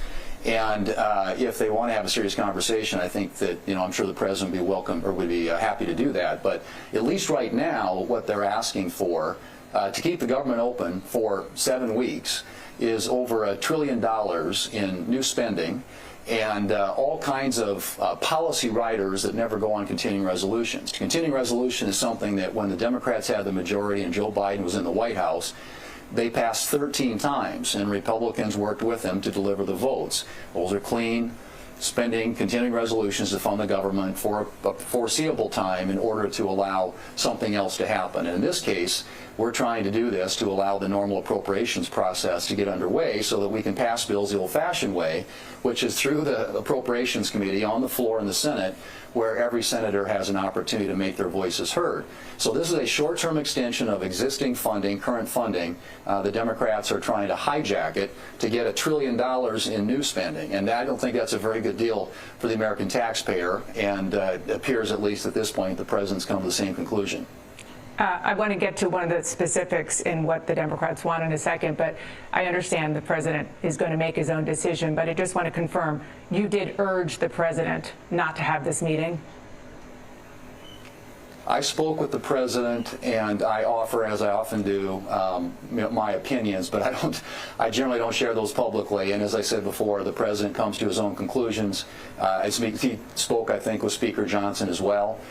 We have at the desk in the Senate right now, Dana, a bill to fund the government, passed by the House, ready to be signed into law by the president. We could take it up today and pass it. It's that straightforward, and in the past, that's always the way this has worked. And in the past, as I said, 13 times when the Democrats had the majority in the Senate, this is the way that it was done, and Republicans worked with them on these short-term continuing resolutions. All right. Sorry, I'm poking around in settings in the background here too while we're playing this stuff. Let me check in on chat. How you guys doing? Where is my pop-out window?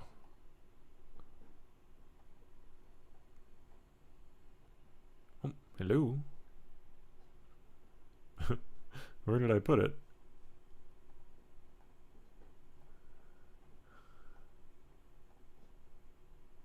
Ah, there it is. Okay.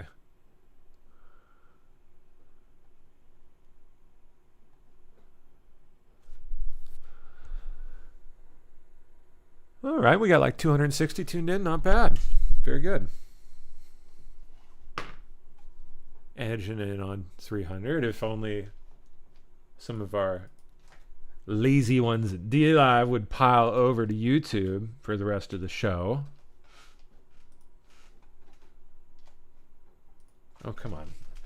Sorry, I'm trying to pop over to Dlive too on my other computer. There we go. How many do we have on Dlive?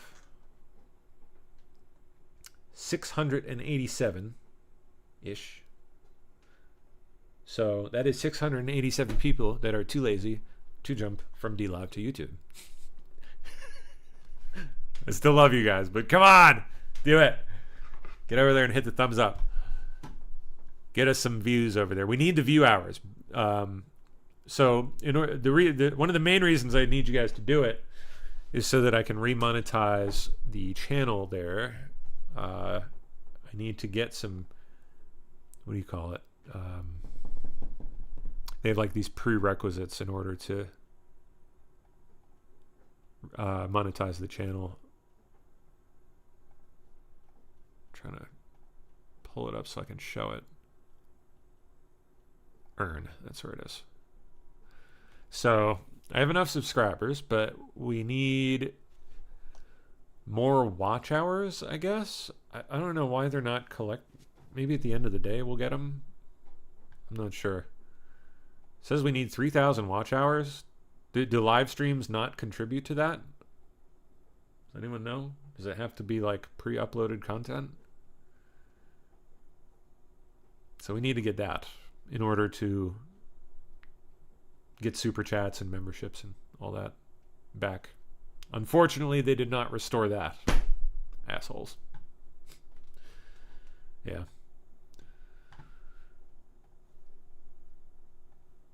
Okay. Give me my pop-out chat back. There we go. All right, let's keep going here. Let's keep moving. Did I miss any fun messages from anyone out there?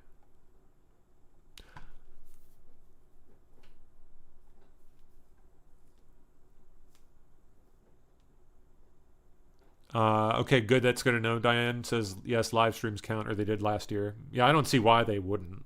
I don't see why they would have changed that.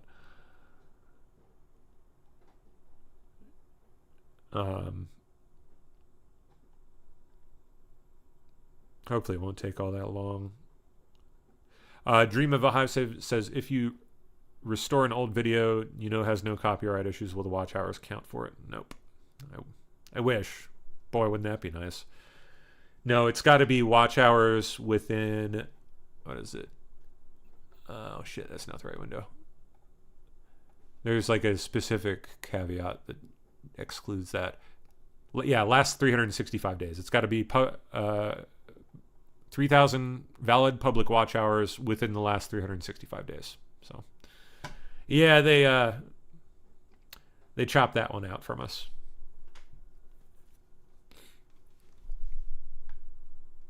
Interesting. Thank you, Martian. Martian45 says, yes, YouTube live streams add to your total watch hours, but with crucial conditions for monetization. The live stream must be published as a public video on demand after it ends. And the video on demand cannot... Ooh, okay. I've got to see that. I think I am publishing his video on demand because you guys can go watch him after the fact, so... Let's see. Edit description. No, it's not going to find. It's not going to put it there. Details. There we go.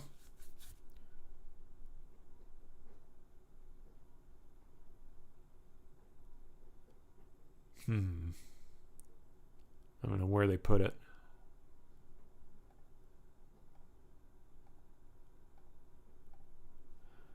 It might only be visible on something like while you're setting a video up. It might be something you can't change in the middle of a stream. So I'm pretty sure we're doing it though. So I don't see why they wouldn't count. We'll see. I'll know by tomorrow.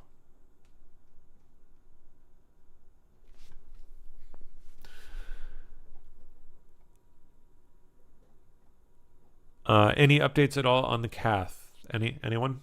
Anyone out there? Anyone have updates? I have not heard. But hopefully someone out there has.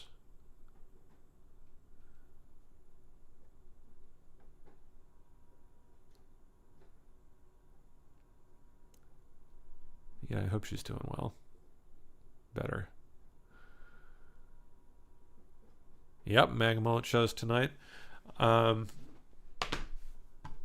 those that have missed the MAGA mullets all these years and lost touch with us when we got removed from YouTube, they're still going, so you better come catch them. You'll have to watch on Dlive, but hey. All right, let's go back to news here. Let me keep my chats up in the corner, though. There we are. Oh, God. Cuck Schumer. He should be sitting down with us. He said he would. Oh, shut up. Are you serious? No way. Marcia K says confirmed. James Comey indicted. Well, let's see. Let's see if we can confirm the confirming. Can we confirm that this is confirmed?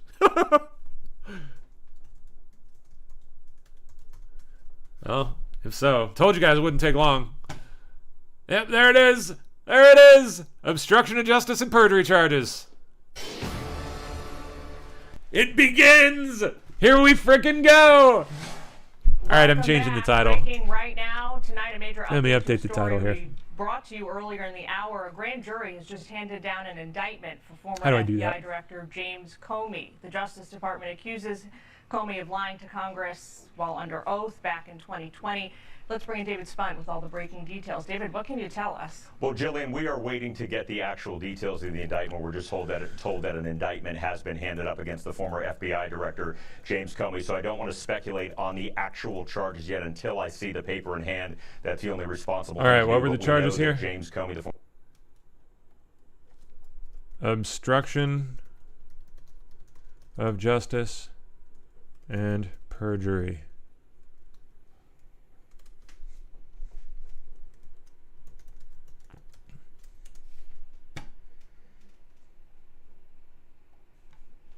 Saved. All right. So nice being able to like update the title with breaking information to draw in new viewers. Something we haven't really been able to do in frickin' years. Missed that.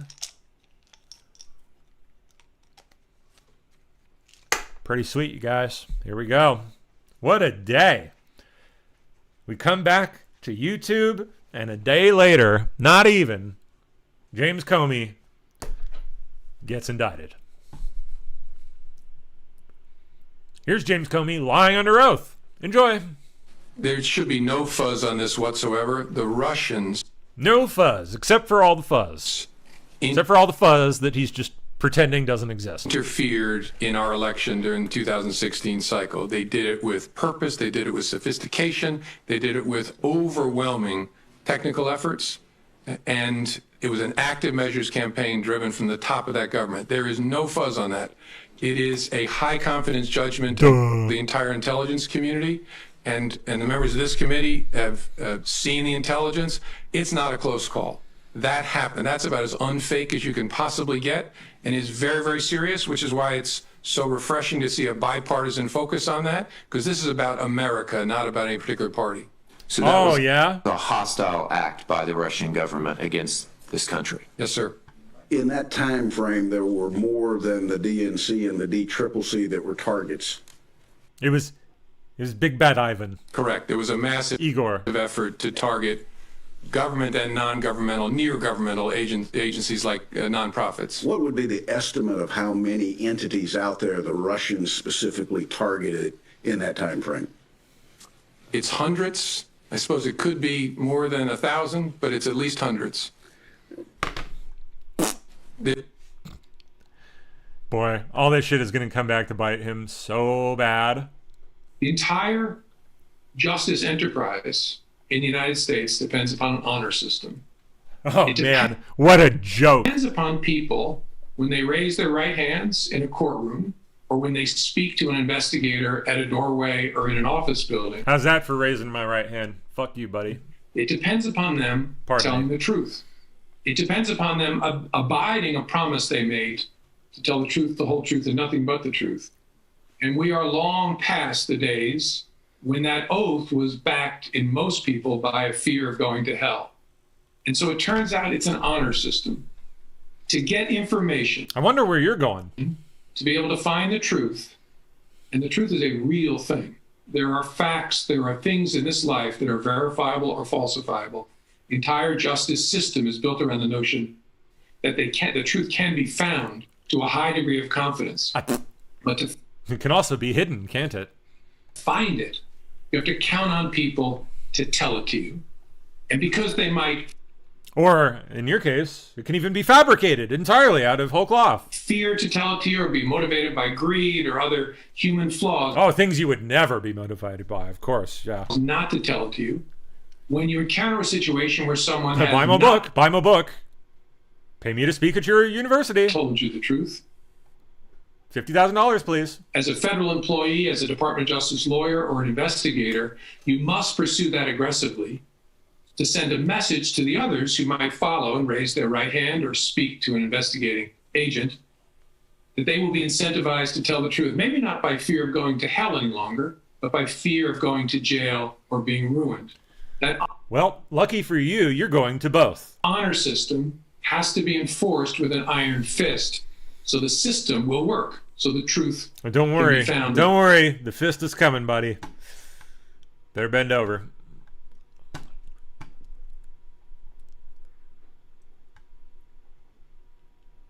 Any more throwbacks here? Saw that one. Turned an indictment. So I'm going to wait until we have more on the indictment. We're looking at the paper. We'll come back. We'll bring it back to you. But we can confirm that an indictment has been handed up against former FBI Director James Comey. No comment immediately from his attorney at this time. Jillian. All right, David, stick with us and bring us any new detail. Turned an indictment. So. Wow.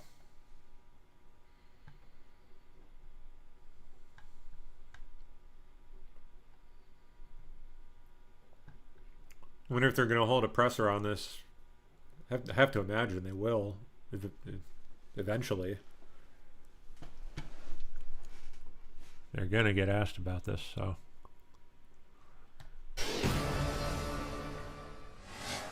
Welcome back. Breaking right now. Tonight, a major update to a story we brought to you earlier in the hour. A grand jury has just handed down an indictment for former FBI Director James Comey. The Justice Department accuses Comey of lying to Congress while under oath back in 2020.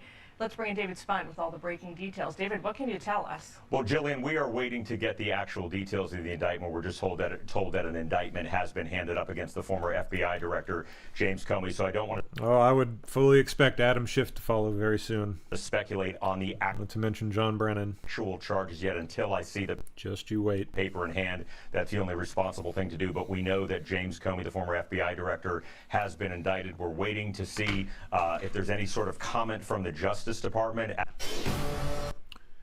Just you watch.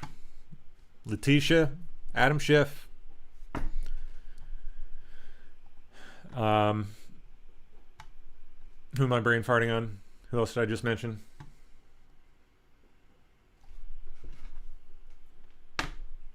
Letitia James, Adam Schiff, and who's the last one? Regardless, whoever it is, they're up next. They're fucked. They better get ready. Break out. Well, I'm not going to say it on YouTube. Never mind. I'm not going to make that joke here. Let's see. Let's jump over to see what the mainstreams are saying. I want to see how MSNBC is handling this. Thank you, Brennan. That's what I was brain farting on.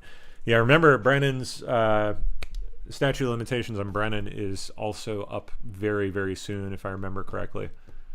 Just as Comey was. So I would fully expect this to be followed by Brennan in very short order. And probably very shortly after that, James and Schiff. Not to mention others. Bolton, yeah. Bolton, absolutely. This is just a guess, mind you, but I would imagine it's going to move pretty quick. We'll see. We'll see whether that ends up being right. Let's see. Nope, come on. We're looking for Comey indicted. Oops. Filters, last hour. What do we got?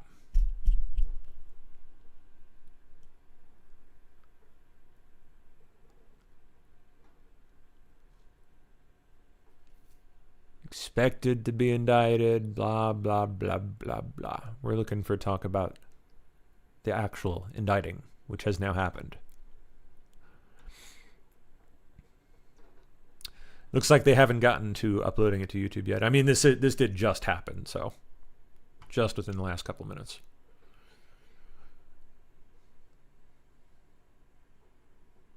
Let's see what the locals are saying. At this hour, we're also tracking reports the Justice Department is considering the indictment of former FBI Director James Comey for allegedly lying to Congress. It comes just days after President Trump publicly pressured his own attorney general to step up prosecutions of several of his political opponents. NBC's Garrett Haake has more from the White House. Department of Justice weighing whether to charge former FBI Director James Comey with lying to Congress, according to two DOJ officials. A representative for Comey declining to comment. The charges would mark the first criminal case against a person President Trump publicly called on the Attorney General to prosecute, in a post Saturday calling Comey and two Democratic politicians, quote, guilty as hell. The president writing on Truth Social, "We can't delay any longer. It's killing our reputation and credibility. Justice must be served now." I just want people to act. If they're not guilty, that's fine. If they are guilty or if they should be charged, they should be charged. And we have to do it now. Any charges would revolve around testimony Comey gave before the Senate in late September of 2020. I stand by what the testimony you summarized that I gave him. About whether he ever authorized a leak to the press about investigations of President Trump, which Comey denied. He did. He did. Senior Justice Department officials tell NBC News. And not only did he do that, he did more than that. Eric Siebert, the U.S. attorney overseeing the Comey investigation, resigned last week rather than seek an indictment because of a lack of evidence. This week, Attorney General Pam Bondi swore in his replacement, Lindsay Halligan, a former personal attorney for Mr. Trump who has no experience as a prosecutor and was handpicked by the... Okay, so she was sworn in earlier in the week. That happened pretty quick, huh? Federal prosecutors are close to deciding whether to seek an indictment against. They're going to seek an indictment against James Comey. Former FBI director OMG. James Comey as a key legal deadline approaches. This comes as President Trump continues to publicly criticize Comey, but says he's staying out of the decision. Multiple sources tell CBS News that prosecutors are considering charges related to Comey's 2020 testimony before Congress about the FBI's handling of the Russia investigation.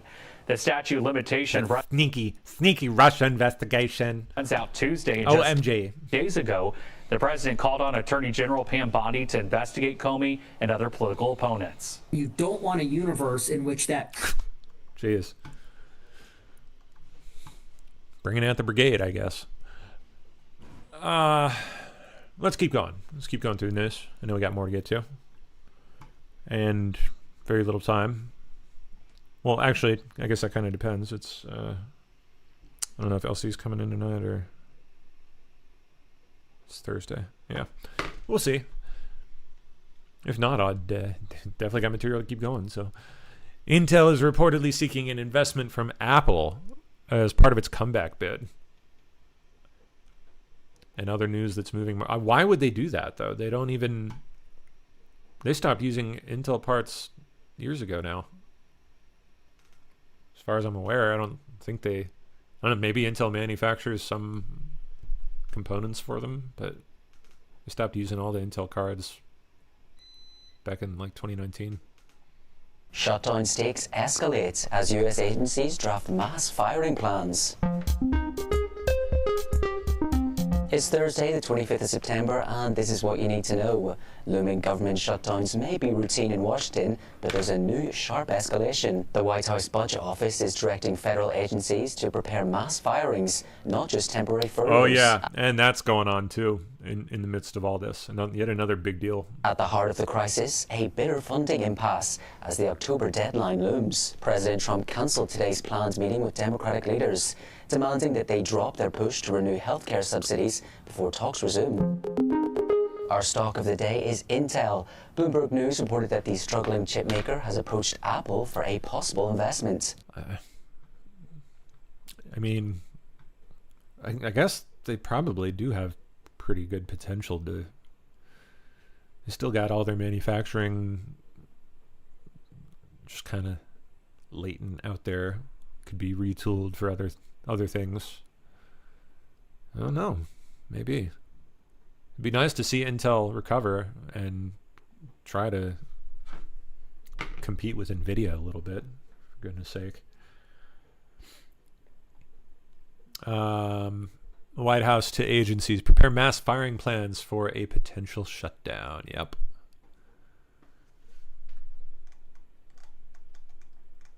Let me see if I missed anything in Dlive here. Right, quick. Oh, I don't see it. Okay. After a surge of left-wing political violence, a DC man here tells Don Lemon, marginalized communities need to get armed, trans women in particular. They're praying for blood on the right wing. I think that as things are getting more dangerous, marginalized communities need to get armed. Trans women in particular. I think that it's just so dangerous out here right now. I mean... OMG, it's just so dangerous for transgenders. I know that DC is just a congregation of high school class presidents, but if you go out in Baltimore... It's basically a war zone, okay? Oh my God. You go out in Baltimore, you see signs everywhere that says armed trans women, and it's because they're the most vulnerable... Violent? The most violent? People right now, I can imagine. They're praying... Violent? For blood. So on the right wing. Oh, wait, who's praying for blood again? Who's praying for blood?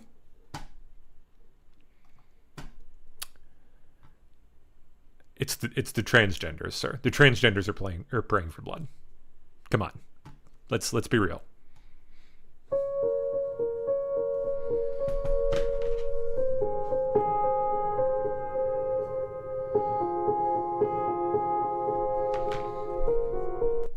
I mean, I'm sorry to go back, but like, what an absolutely ignorant thing to say. Have you been living under a rock the last month? To say nothing of the Charlie Kirk assassination itself, but I mean, the reaction to it, did you miss all of that? Did you miss all of the people on your side celebrating? Not just celebrating, but encouraging more? Did you miss that completely? I think that as things are getting more dangerous. But it's the right wing that's out for blood, huh? What a joke. What a joke.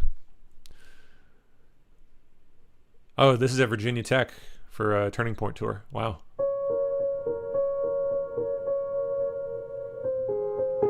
The site of one of America's other most famous school shootings.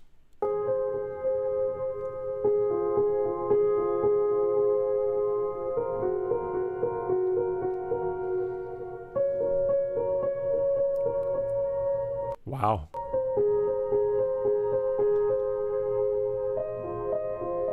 Quite a crowd. Dang, man. What's that sign? This is the Turning Point. White. I don't know what that one said.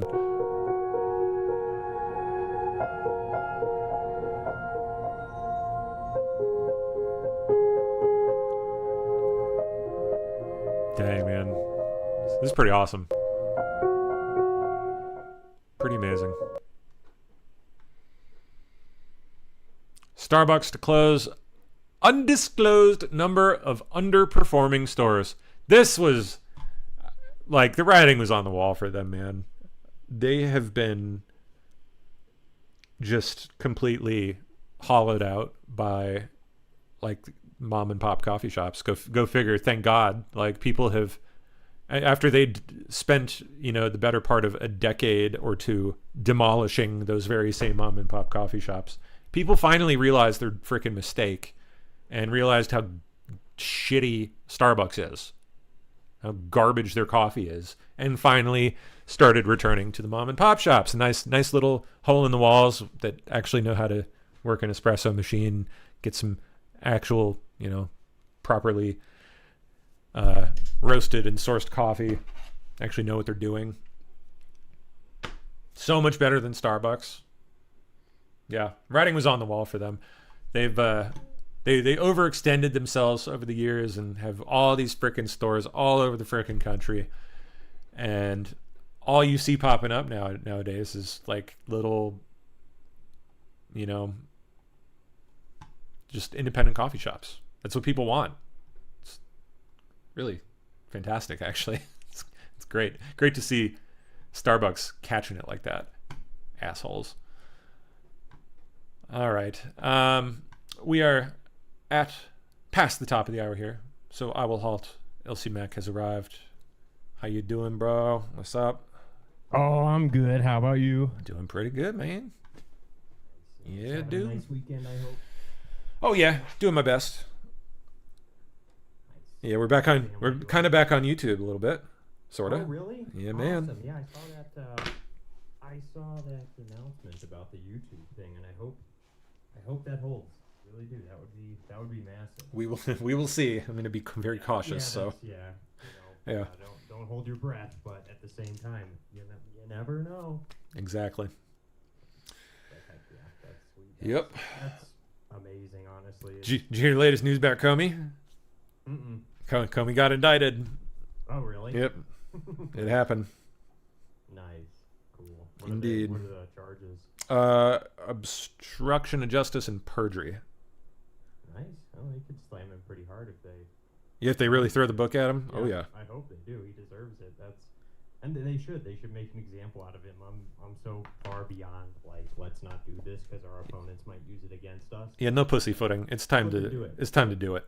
Yep, do it. They already use it against us. There's no argument there anymore. It's like we know what happens when they use it against us. They've been doing it for over a decade. Yep. Just fight back. Get him. Get him. Throw him in there. Lock away the key. You know, and just enough. We got to start playing by different rules these days. Yeah, it's looking like that's the direction things are going. Hopefully, really hope that's the case. We'll see, but. Yep. As always. Yeah. As always. We will see. Indeedy. Well, I'll let you get to it, sir. You have a wonderful show. And I will see you when I see you, man. Thanks a lot. Yeah, say hi to Radix and everybody for me. You guys have a great evening, and I'll see you on Saturday. Back at you, bro. See ya. All right, everybody. How's it going, LC Mac, here on a Thursday? All right, guys. YouTube guys. I'm still here for the moment. But I'll head out here in a minute, so I don't take away from LC's audience. You know, you should jump back over to Dlive and watch LC. Man, exciting day. What an exciting 24 hours, dude. Freaking awesome. We're back on YouTube. At least I'm back on YouTube. For those of you that have just found their way back to us, I'm not going to take the 24-hour stream back on YouTube for the time being, for the foreseeable future, just because YouTube has... They're rough. They've let us back on, sure, but I know that they are still very, very strict. And I don't know that all of the hosts have the discipline at this point to refrain from certain things, you know. And I just don't have the energy or, you know, manpower to watch over everything for 24 hours a day, 7 days a week. So I will not be bringing back the 24-hour feed to YouTube, unfortunately, for now. Though maybe that'll change at some point. But I will be making use of it for my show, possibly for pre-uploaded content from some of the other hosts, maybe even live streams from some of the hosts that I know are like 100%, like they're not gonna, you know, not gonna get us any copyright strikes or something. Although that's a big if, you know, because it would have to be someone I trust completely 100% to the point where I'd be able to sleep at night without without freaking out, you know. Not that I don't trust hosts. It's just, you know, YouTube can be screwy, and it's making sense of all of the, like, the ins and outs of all their stupid little rules and all the crap that you have to avoid, and just copyright law itself too. It's just too much. So for certain shows that don't really have to worry about, like, they don't play content that much, it's just like talking, that may be okay. That may be something we can think about bringing back to YouTube. I don't know. This has all just happened, so I have a lot of thinking to do on, like, how exactly to handle things. But at a bare minimum, I will definitely be live streaming myself. I will definitely be posting stuff myself. I will definitely be taking my cell phone here to DC, maybe even my big camera right there, hanging out in the shadows. Might even take that big guy down to DC, and I got to see if I can get the gear needed to live stream from that thing. I need a little thingy to adapt my phone to it so I can feed the video feed through my cell data.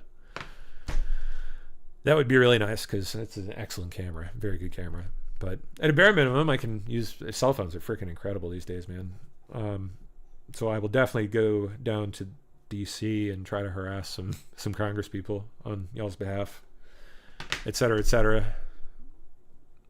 We will definitely be doing things. How many people we got tuned in, by the way? What are we at?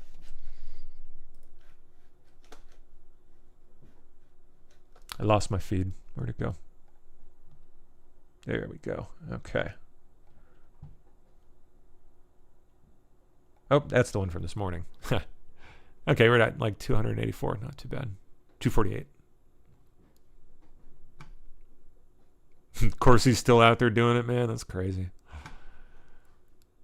Thought the gin would have gotten to him by now. Guess not. Hey. Pam hasn't aged too bad in 7 years. Thank you. Good to hear. I am getting a little gray, and as I mentioned this morning, in case you missed it, look at this shit, bro. Look at this. Look at this freaking crap. See all that? I'm like missing patches from my beard. That's what I went to the doctor today for. I think it's like psoriasis or something. I don't know. Psoriasis or what's the other one? Eczema? No idea. Yeah, this just started happening like the last couple of weeks. It's not very happy about that. I like having my 5 o'clock shadow like permanently. I don't recognize my face without it. It looks weird. I don't even remember the last time I went clean shaven. It's been forever. I don't like it. I hate it. Might be forced to if this doesn't resolve itself somehow. Ivermectin? Hey, I'll give it a go. I got some upstairs. I'll give that a shot. Try rubbing it on there. Why not? Can't hurt, I guess. Stress patches? It could be. Yeah. Coconut oil, I will try. I definitely have some of that. For sure. Do I still have the Russian dolls in the pinball machine? You bet. Pinball machine is back in the corner there. You can't see it. It's no, you kind of see it through the crack there. Bing. Still hanging. And the Russian dolls are around somewhere. I don't know where. Forget where we had those, but they're here.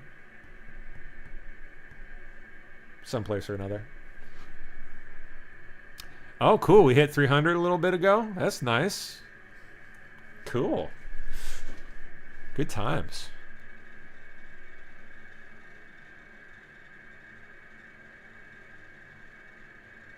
Castor oil. I'll try that.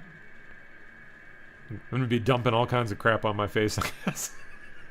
Fun. Speaking of, I got to go pick up the prescription they gave me. But we have 312 likes. We should have more than that. We should have more than 312 likes. If any of you have not hit the like button, first of all, shame on you. Second of all, hit the like button.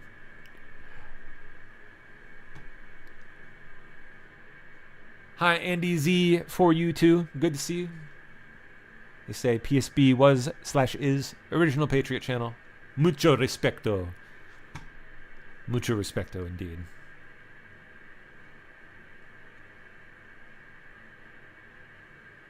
Is it really? McBurger says more likes than watching now is an amazing ratio, Pim. Oh. I'm not like up on things with YouTube, I guess. Just haven't really watched anyone on YouTube in forever. That's cool though.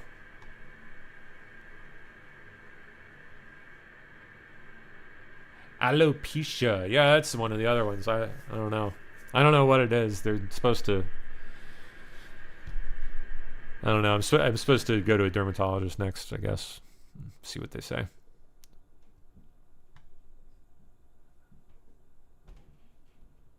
Yeah. My primary care doc said psoriasis was her guess, but my sis has it too. She's got either psoriasis or eczema or both. Whatever. One or the other. Will we see Thumper back on PSP? No, he left a while back, and I don't know if he does his own thing still, if he's still broadcasting on his own. He was for a while. I don't know if he's still doing it, but no, he struck out on his own a while back.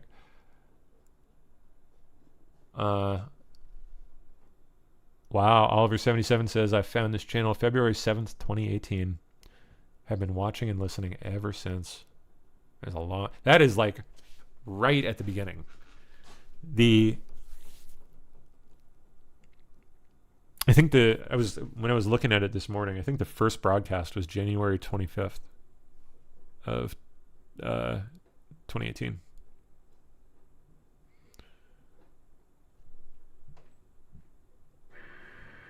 So you were there right at the start. Right at the very beginning. A lot of you were. Dream of a Hive says, how do we find out when we join the channel? I don't know if there is a way. I'm not sure. I'm not sure about that.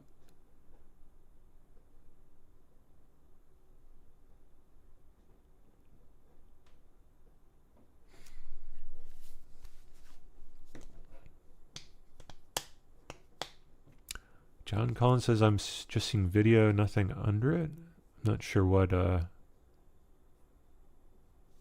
you mean by that. What, like no audio? Well, I guess if that's the case, he's not going to hear me say it, but I don't know. Can you describe the problem a little more? Just seeing video, nothing under it.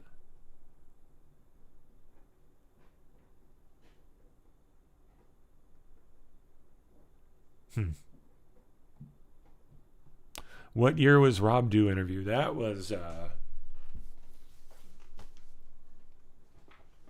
that would have had to have been like last month of 2017. If I had to guess, like late November, maybe December 2017.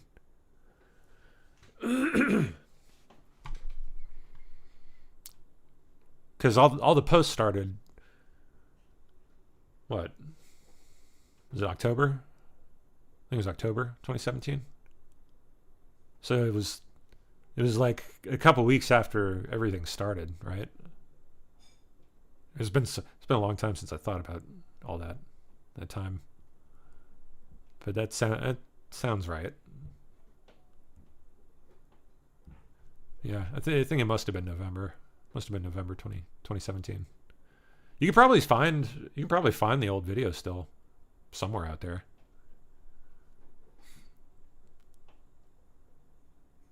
Oh, thank you. Thank you for saying that, McBurger. McBurger says James/Pam, too humble. He was there for us people at a pivotal time. Q would have not grown. I don't know about that. I mean, maybe he wouldn't have grown as fast, quite, but I don't know that I'm that important. I mean, I'd like to think so. Wouldn't we all? But realistically, I don't know. I don't know that I would have made that much of a difference. I do know on a personal basis, for all of the people that have been a part of this over the years, certainly made a difference on an individual level for a lot of people. And I don't know how much of an effect I've had on the course of history or anything, but I'll settle for helping people on an individual basis. That's enough for me. It's more than most can say.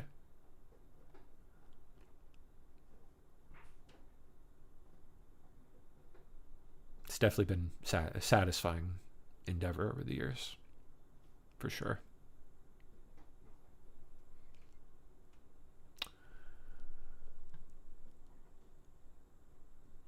Especially in those early days, you know, like when there was nothing.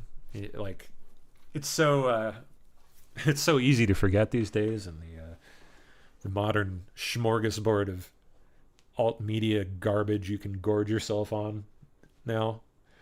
But those early days, there was nothing, hardly. There were,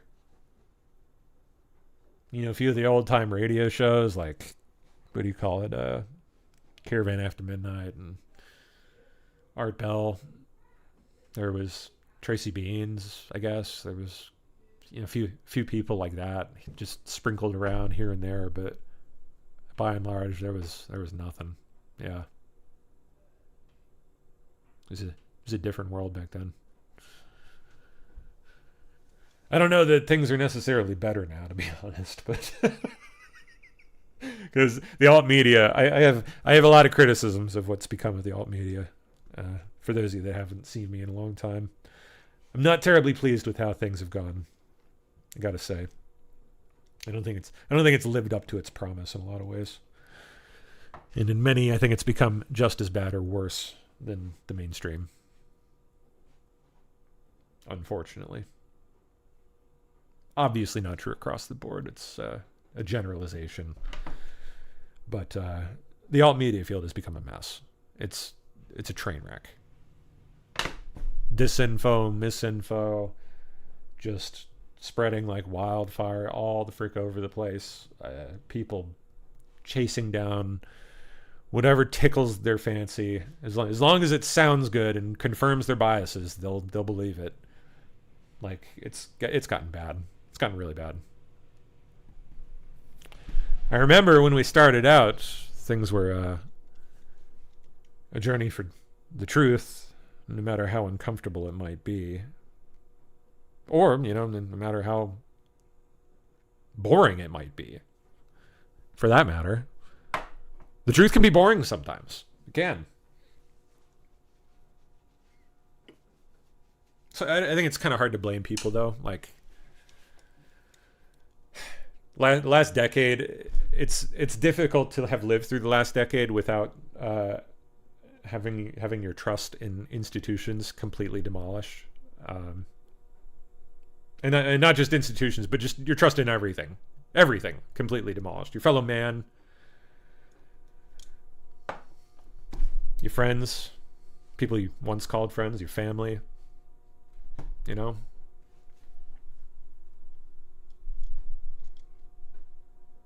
kind of hard to blame people. You know, when you live like that for long enough, it's bound to affect your outlook on the world and the news. And you know, no one believes that. Is it really any wonder no one believes anything anymore? Everyone just chases down whatever, you know, cockamamie theory confirms whatever they feel best about. Like, what's the alternative? Like, admitting that you can't figure anything out? Fuck that. When you're faced with that, like, you may as well just live in a fantasy land and just believe whatever you want. I think in all too many cases, that's where people have gone. Definitely not true, again, across the board, but I've seen that dynamic take place all too often in the alt media, and it's not good. You know, there's got to be some kind of standard for something. In all too many cases, it's just been completely abandoned, and people are just going haywire. Maybe people just need to get it out of their system. You know, I suppose that's true of me. Maybe it'll be true of other people too. You know, I certainly went through a stage where I believed every gosh darn thing I came across, more or less, and you know, as long as it tickled my fancy and, you know, jived with my worldviews, more than happy to believe it. Definitely went through a stage like that, but I think eventually you start to see the cracks in that, and you eventually reach the stage where you can admit to yourself, and you come to like a happy medium. I'm hoping that'll be true of other people. It's definitely the process I've gone through. Isn't it so cool, right? Coco Pop says, so awesome to see familiar names. It is. It is so awesome. It's very cool.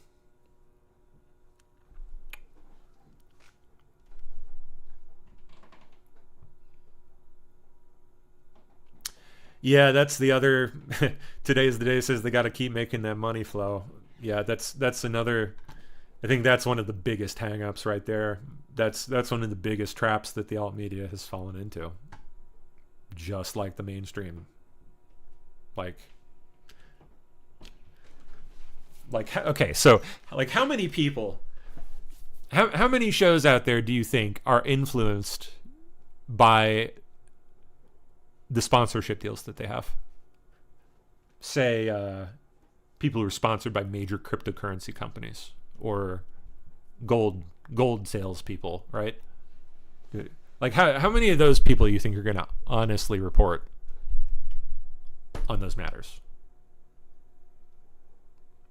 How many of those people do you trust to report honestly on those subjects? I don't trust any of them.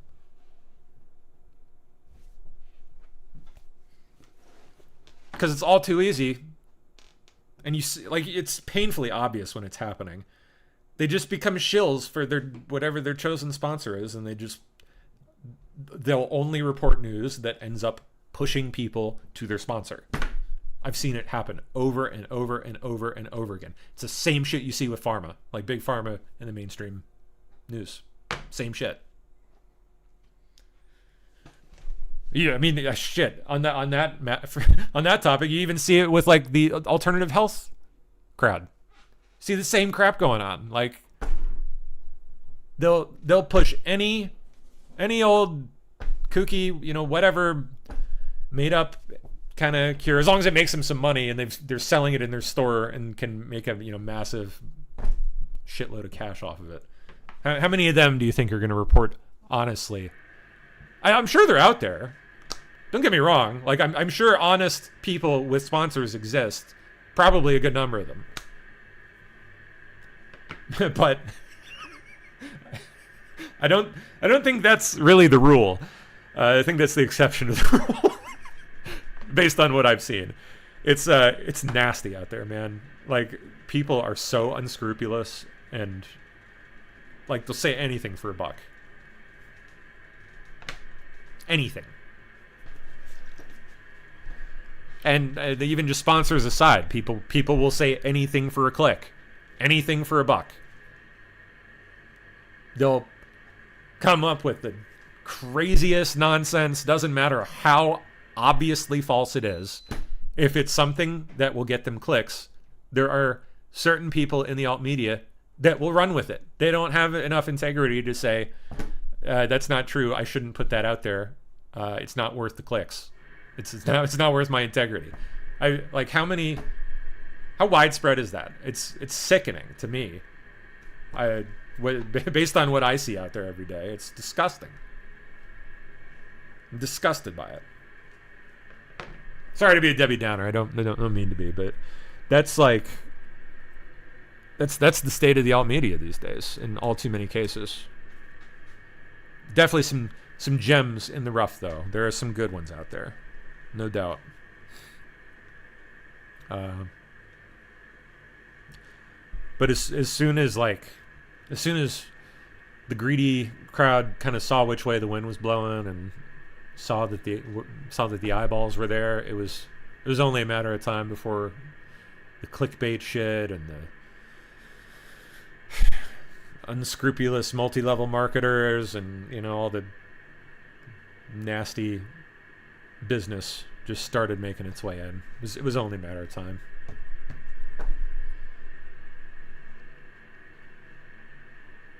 Yeah, it is difficult for sure to find people to trust.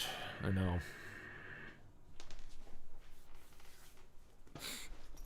X has become particularly bad. I gotta say, it's like egregious how bad it gets with the like the garbage info. Just like wildfire. It's out of control, man. And I'm not saying like we should go disinfo governance board or anything. It's clearly not the answer. But man, I'm just saying from an integrity standpoint, like people have just lost it. You know?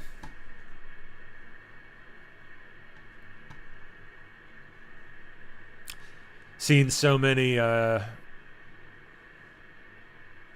sketchy characters that are clearly being astroturfed. You know, people that pop up out of nowhere, never seen them before, and bada bang, within like 6 months they've got 1 million followers on X. They're getting retweeted by Elon and, you know, the whole crowd.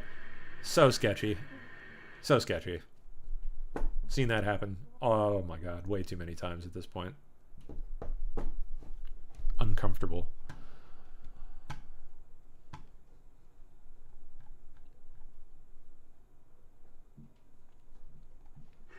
All right, well, let's see. Before I leave you guys, I know I've actually gone over quite a bit here.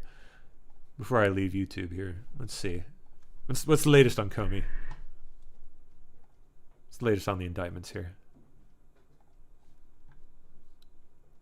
Filters today.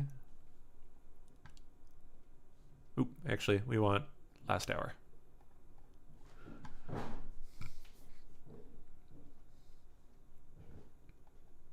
This is an NBC News special report. Here's Tom Yamas.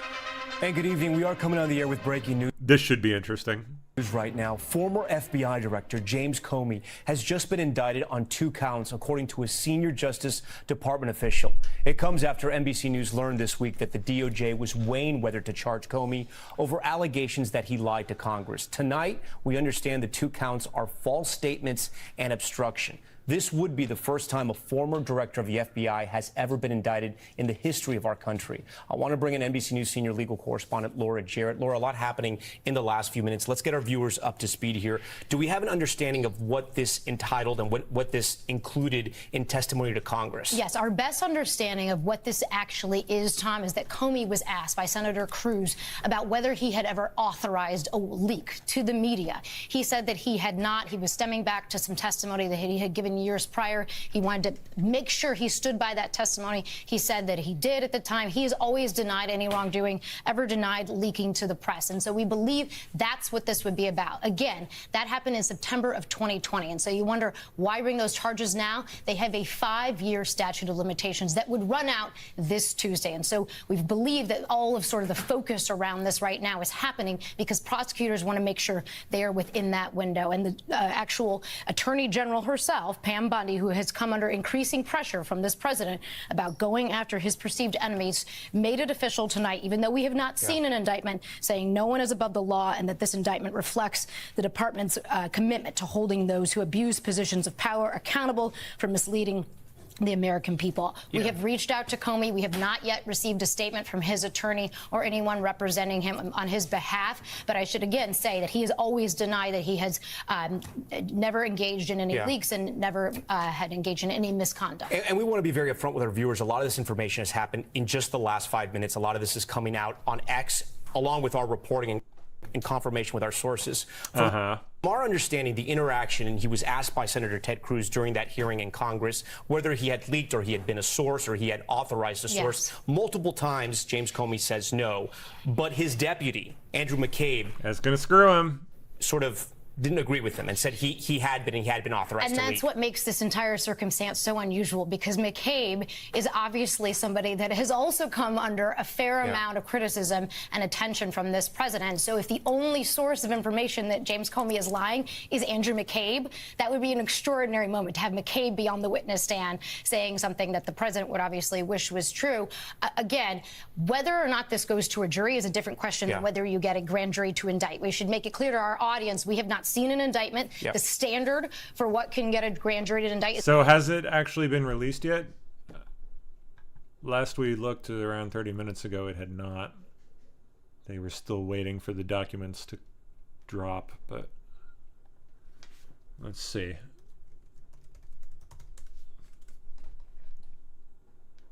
See if we can find anything here.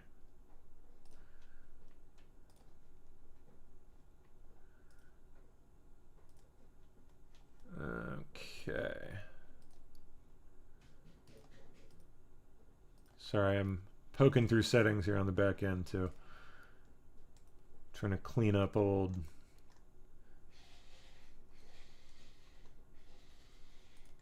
stuff. Okay, there we go. That's good enough for now. Excuse me. Would love to hear some statements from the DOJ here. Let's see this.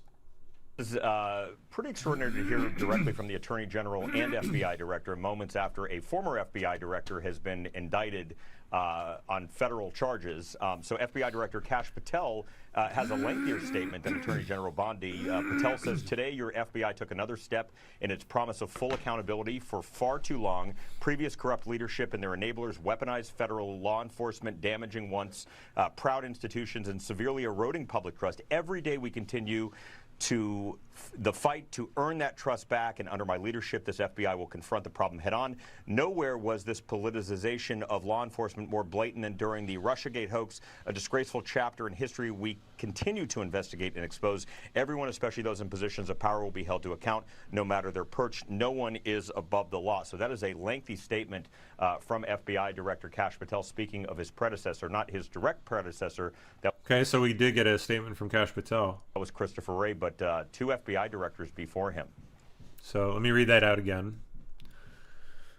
Today, your FBI... Well, let's see if we can just find it on his Twitter here. He posted up. Yes. Today, your FBI took another step in its promise of full accountability. For far too long, previous corrupt leadership and their enablers weaponized federal law enforcement. Key phrase right there. Damaging once proud institutions and severely eroding public trust. Boy, what have we just been talking about? Every day, we continue the fight to earn that trust back. And under my leadership, this FBI will confront the problem head on. Nowhere was this politicization of law enforcement more blatant than during the Russiagate hoax, a disgraceful chapter in history we continue to investigate and expose. Everyone, especially those in positions of power, will be held to account, no matter their perch. No one's above the law.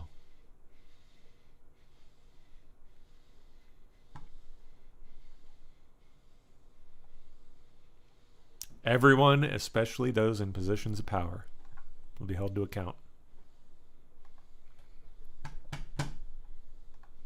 Good stuff.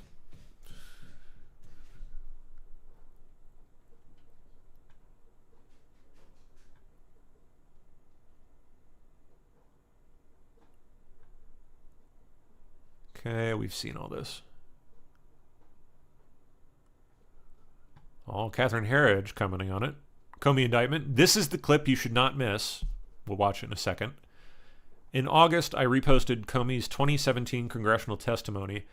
Under oath, Comey denied to Chuck Grassley that he leaked or authorized media leaks. Yep, that's what's going to get him. Newly declassified records reveal that Comey was at the heart of a strategic media leak strategy to shape the Russian collusion narrative and shape glowing coverage of the former FBI director's controversial leadership, of course. In 2020, Comey was asked about the accuracy of his 2017 testimony, and he said, quote, "I stand by the testimony." Director Comey, have you ever been an anonymous source in news reports about matters relating to the Trump investigation or the Clinton investigation? Never. Question Lie. 2 on relatively related. Have you ever authorized someone else at the FBI to be an anonymous source in news reports about the Trump investigation or the Clinton investigation? No. Has any classified information relating to President Trump or his associates been declassified and shared with the media? Not to my knowledge.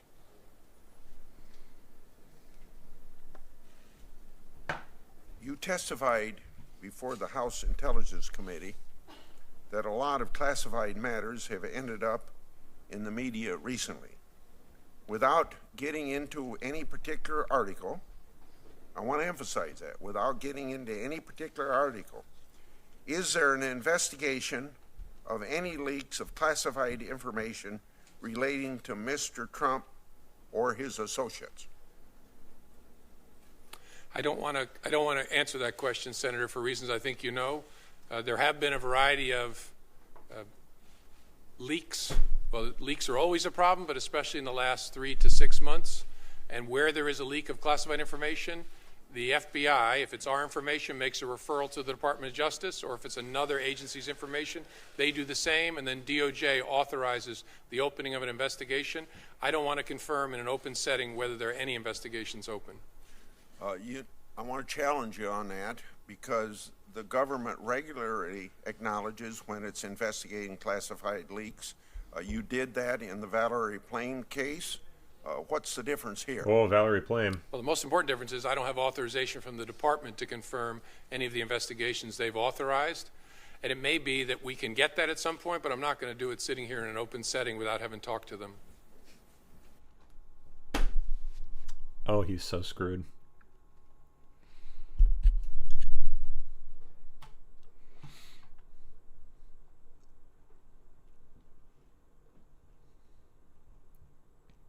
6:45 p.m. Eastern Time, and I'm reading this post on X. No one is above the law. Today's indictment reflects this Department of Justice's commitment to holding those who abuse positions of power accountable for misleading the American people. We will follow the facts in this case. So that's coming from Attorney General Pam Bondi.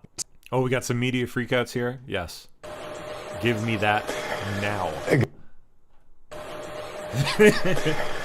Good afternoon, Alicia. Yeah, we believe that the U.S. Attorney, Lindsay Halligan, is moving forward with the case, despite that memo that she received recommending that she not do so. And again, that memo said that not only do these lawyers think they can't win the case and convince a jury beyond a reasonable doubt that James Comey is guilty of lying to Congress, they don't even believe there's probable cause, which is the lower standard by which you obtain an indictment. Although the Justice Department rules, the ethical rules, say that a prosecutor should believe they could win a conviction if they even seek an indictment. But we think they're moving forward. We believe the grand jury is sitting today. They may be presenting to the grand jury today. We're waiting to see what happens here. And look, I mean, you laid it out really well. There was a saying in Stalinist Russia, find me the man and I'll show you the crime. And that's really, that looks like what's happening here. I mean, this was James Comey and his conduct in the Russia investigation was scrutinized by a different Trump-appointed prosecutor, John Durham, the special counsel, who looked at everything and didn't charge Comey, or very few other people actually, didn't even criticize Comey in terms of his candor to Congress in his final report. And this issue with the divergence between Comey's account and McCabe's account on this particular leak to the Wall Street Journal, this has been around for years. 5 years ago, actually, is when he delivered that testimony. That's why the statute of limitations lapses early next week. And just because there's a disagreement over what happened, that doesn't make it perjury. In order to make a perjury charge, you have oh boy, that's funny, to show evidence that James Comey intended to deceive Congress, that he knew he was lying, that he had criminal intent. And I'm not aware of any evidence of that. And it appears that career prosecutors inside the Eastern District of Virginia didn't think there was enough evidence of that either. But of course, Donald Trump has been pushing Pam Bondi. He did it publicly on Truth Social to indict not only James Comey, but Letitia James, the New York Attorney General, and Adam Schiff, the senator from California. And it looks like the machinery of justice is doing his bidding. And that is a place we have not been before as a country, particularly since Watergate. But even before that, the idea of a president ordering his Justice Department to charge his political enemies, whether they think there's evidence or not, that is a very dangerous place that we're in as a country right now, Alicia. Liz, I agree that this does feel fundamentally different than even the long line of Cope and seethe. I'm Casey Hunt. Welcome to the arena. We'll have you with us on this Thursday. These people are just going to have a hell of a time the next week, aren't they? Right now, the clock is ticking on a possible indictment of James Comey. The statute not possible anymore. Happening. Of limitations happened. Expires today on these possible charges, and the indictment could come as soon as this afternoon, but sources tell CNN it happened.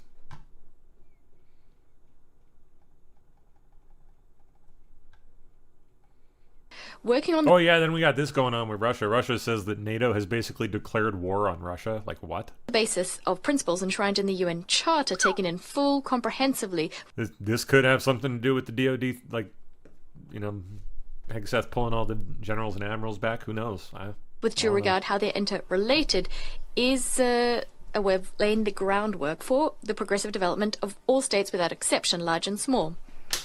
Refusing to comply with the Charter's principles is an expression of neocolonial ambitions, leading to the rise of global instability, multiplication of regional conflicts. A key example of this is the Ukraine crisis, which was provoked by the collective West. And we also, of course, know the history of colonialism in Africa, where borders were drawn up arbitrarily without any concern for nationality confession. And back to Ukraine, NATO and the EU have basically declared war on my country and are partaking it directly. Working on the basis of principles enshrined in the UN Charter taken in full comprehensively with due regard how they're interrelated is a we've laid the groundwork for the progressive development of all states without exception, large and small. Refusing to comply with the Charter's principles is... Oh, that loop, sorry. All right. Ooh. Huh? Former President Bill Clinton and former Secretary of State Hillary Clinton. Oh, there's a Clinton Global Initiative conference going on right now, too. Man. Oh, man. Community, I am so excited she's going. And you have managed... Oh, look at him. Hey, you guys. I know I got syphilis and all, but you can still hug me. I promise I won't bite. Economic growth. And I think, excuse me, your security. But the theme of this conference is what's next. And you're a walking embodiment of good news. If you do the right thing and you give people a chance to have their lives and make the most of their lives, most people are good people and they will make the most of it. The Kosovars certainly have. So, tell us what's next. Thank you, Mr. President, and good afternoon, everyone. So good to be back at CGI and this incredible panel. Creepy. Is failed. Oh, look at that. They got, what's this fucker's name? Pardon me. It's the WHO guy. What's his stupid ass name? It's a stupid name. It's a really stupid name. What's his dumb name? What's his stupid idiot name? So thank you. Tedros! Currently, of course, we're passing through a very difficult situation. Difficult times. Some colleagues call it interesting times, to make it a bit positive. Boy, they're just breaking out the whole cast, huh? Well, did they whip Fauci out too? President, just for shits and gigs? You said it. Another club. Oh my God, is that Rob Reiner? This happened. And if you don't know what? No, okay, that's someone else. Have them in our own region.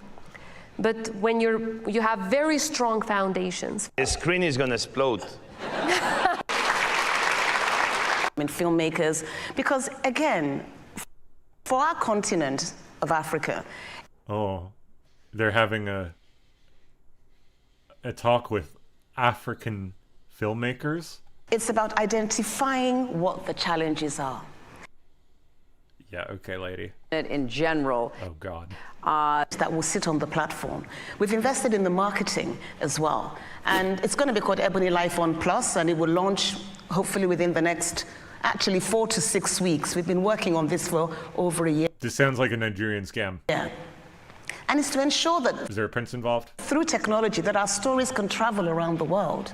And we shouldn't keep waiting for the global organizations in the world to do what we also have capacity to start doing. Yeah, okay.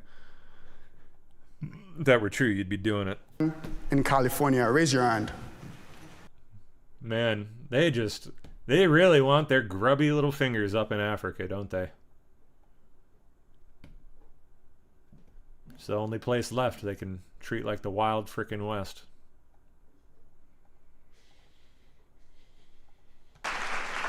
You know, who we are. Oh, we should definitely check some of this out. The Demon's intro speech. Apartheid. Community. Oh, apartheid, huh? I am so excited she's going to Wellesley, my alma mater. It's oh my gosh. A thrill for me. It's a thrill for me. And certainly I hope her story, her individual story. I just hate that fake, nasty voice. And her story that she tells about Afghan women is an inspiration to all of us to keep going no matter the challenges. Rips inauthenticity. Ugh. We face. It's just so. Ugh. because Neela was unafraid to literally lift her voice, as we saw in the beginning video, as a 13-year-old singing. Oh, wow. They just pulled out all the stops, huh? They did a nice little... Did they have that Sarah McLachlan song playing? In the arms of an angel. Did we do that too? Despite the terrible taboos. Donate all your money to the Clinton Foundation. And we'll send it to African children. Oppression that we swear girls and women face in Afghanistan, which is gender apartheid. And now here she is, still speaking and giving other Afghan women a chance for their voices to be heard. You know, the inspiration that she gives to me is how I feel about this CGI meeting as we wrap up. Over the last 2 days, you certainly have lifted me, but I think they're celebrating 20 years. All of us, with your... I can't think of a better year to bring the whole thing crashing to a halt. Voices, your energy, and your commitments. You know, when Bill started CGI 20 years ago, the goal was to build a community to bridge the gaps between what the private sector could produce. Oh, does it take a village? And the public sector could provide. A village full of Haitian children? To form a community of doers and change makers. And since then, more than 10,000 partners have made commitments to action that have changed countless lives. And today's CGI's model of collective commitment is more urgent than ever before. Hey, remember that time they chucked you in a van like a side of beef? I remember that. To help us meet this moment, yeah, that was a good time. When Bill and Chelsea and I were talking with our CGI team about what this year should look like, we brought back a model that CGI had developed to respond to the aftermath of the 2008 financial crisis, working groups. Some of you might remember that we met in Chicago to really focus on what needed to be done in our own country and around the world because of what had happened in the economy with the collapse of the financial system. And the response to this model of working groups and bringing people together to literally pull up a chair to a table and get to work has been incredible. I know about some working groups too. Working groups that are very, very concerned with you and all your friends. Now I know... And all the crimes you've committed, all the naughty business you've been involved in. A couple of blocks away at the UN, there has been a lot of gloom, and sadly for good reason. But on this side of 6th Avenue, over 1,100 people from 63 countries spanning the public, private, and not-for-profit sectors have stood up with what one attendee called... Attendee? Did somebody say tendies? Dignified optimism. I was promised tendies. Nearly half of you who joined our CGI working groups are first-time CGI attendees. And these rooms have been overflowing, not just with enthusiasm, but literally with... Overflowing with tendies. People. More chairs had to be... Chicken tendies. Brought in. More space had to be made. People were sitting second chair around some of the tables. And look, I know it can feel pretty lonely right now to be someone who cares about the fate of humanity. You know... I'm sorry. What a fucking thing to say. That's a value that I'm what a narcissist. Proud to share with you. Because at the end of the day, you know, who we are, how we treat each other, what we do with our precious time on this earth. Yeah, like you treated that basket of the deplorables, you bitch. Earth really, really you hag. Matters. And coming together this week at CGI is an antidote to the kind of despair and concerns and even fear that we have seen over the last months. Our working groups have been a chance to stop wringing our hands and rolling up our sleeves instead. And we are just starting to process feedback. We've had dozens of conversations in each of these working groups that are so memorable. Working groups. And point forward to action. But let me give you a glimpse of just a few of the next steps that will inform the action agendas going forward. Give us a glimpse. Go on. And you can cheer for your working group if you're... Did she really just... She just pulled a Jeb Bush. ...are so inclined. Please clap. Please clap. Out of the innovative finance working group, Kiva Microfunds, a longtime CGI partner, will launch a new social enterprise fund of at least $10 million in 2026 in partnership with corporate foundations, because we are all in this together. The activists, the philanthropists, the corporate representatives. The health working group focused on using AI to overcome systemic gaps in chronic care. Chronic care? One project that came out of this group will expand maternal telehealth in Zimbabwe, something that oh, come on. What a joke. Will be a life... How much money are you spending on this again? ...saving innovation. In the education working group, the Clinton Foundation's own program, Too Small to Fail, which works with families and other adults in young children's lives to read, talk, and sing to these children to build their brains, they have... What? Have formed a partnership with Unidos US to lead a conversation about expanding access to learning in the early years. What? And the group is exploring a pilot program in 3 U.S. cities in 2026 to provide immigrant families oh boy. with early education resources to help their own children prepare. Woo! Fucking idiots. Listen to them clap like morons. The Human Rights and Democracy Working Group. Pardon me.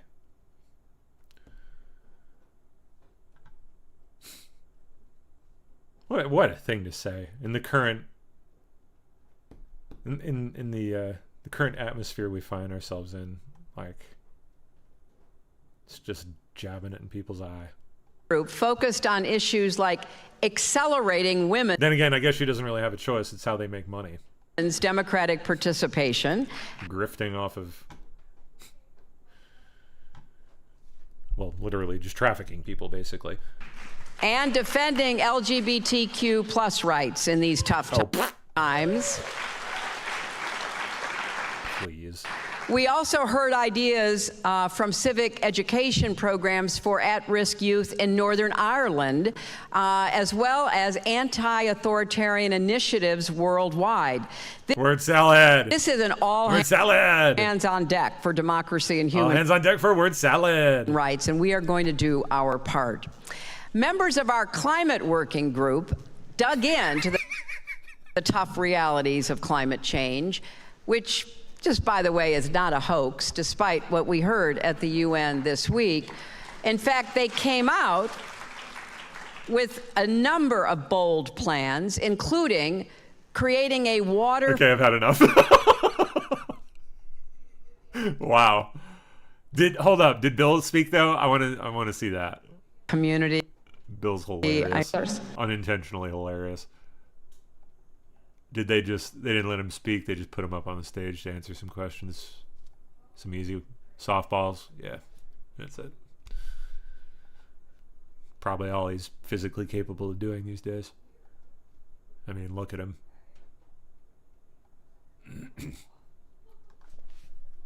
All right. Excuse me. Oh, Chicago. Fencing installed at Chicago ICE facility. It's disturbing. It's disturbing. It's another attempt at infringing people's right to express themselves publicly. Today, new fencing surrounds the Broadview Processing Center. A little further down the street, barriers were placed to block traffic. Broadview police officers also remain in the area. This comes days after clashes between protesters and federal agents. Agents used white smoke and pepper pellets to disperse crowds as protesters blocked the entrance of the driveway. The Department of Homeland Security says 16 protesters were arrested outside the Broadview Processing Center, including for assaulting law enforcement. In a statement in part, the Department of Homeland Security says today DHS is extending fencing surrounding U.S. Immigration and Customs Enforcement's Broadview Processing Center after rioters and sanctuary politicians obstructed law enforcement through tear gas cans, rocks, bottles, and fireworks, slashed tires of cars, and blocked the entrance of the building and trespassed on private property. Demonstrators have expressed concerns over Operation Midway Blitz and have called on ICE to stay out of their communities. The Trump administration says it's targeting undocumented immigrants with criminal offenses.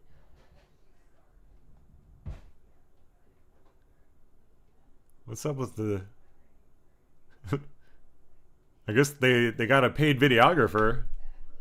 Got a nice camera set up there. That's not too bad.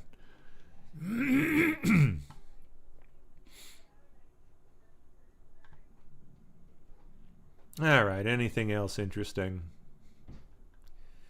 before I leave you guys? What is that? Big Picture Originals, a movie? For generations, Americans believed the First Amendment was untouchable, the cornerstone of our republic. But today, freedom is under attack. Behind closed doors, government agencies, big tech, universities, and NGOs built a powerful system to control what citizens can say, hear, and believe. Yep. Not speculation, it's documented reality. God Complex, The Rise of America's Censorship Machine is a Big Picture Originals documentary. It reveals how the system came to be, how it operates, and why every American who values freedom must pay attention. Okay, why not? Let's check out the trailer. Big Picture Originals. Never heard of them, but I'll give you a follow. I always like meeting friends in the movie industry, so...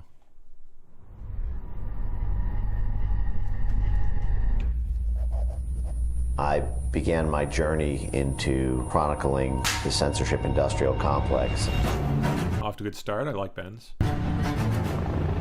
Some of the most terrifying conversations I've had with some of my dear friends who work inside... Beautifully shot, too. Well done. CIA.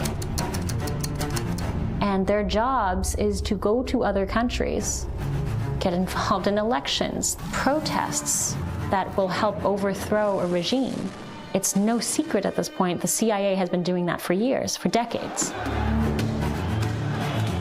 But the most terrifying conversations I've had are the ones where they would look to me and say, my God, like the 2020 election, we're doing to our people what we do to others. CIA, the other intelligence agencies were exposed with projects like Operation Mockingbird. The State Department, USAID, the Central Intelligence Agency, went from free speech diplomacy to promoting censorship. They created, purchased, controlled assets at the New York Times, the Washington Post, all of these top-down media structures that used to control the information that Americans got. I pulled into the driveway, opened up my garage door, and these two gentlemen come out of a blue sedan with government license plates. And they came up to me and said, "You're Mr. Solomon?" And I said, "Yes."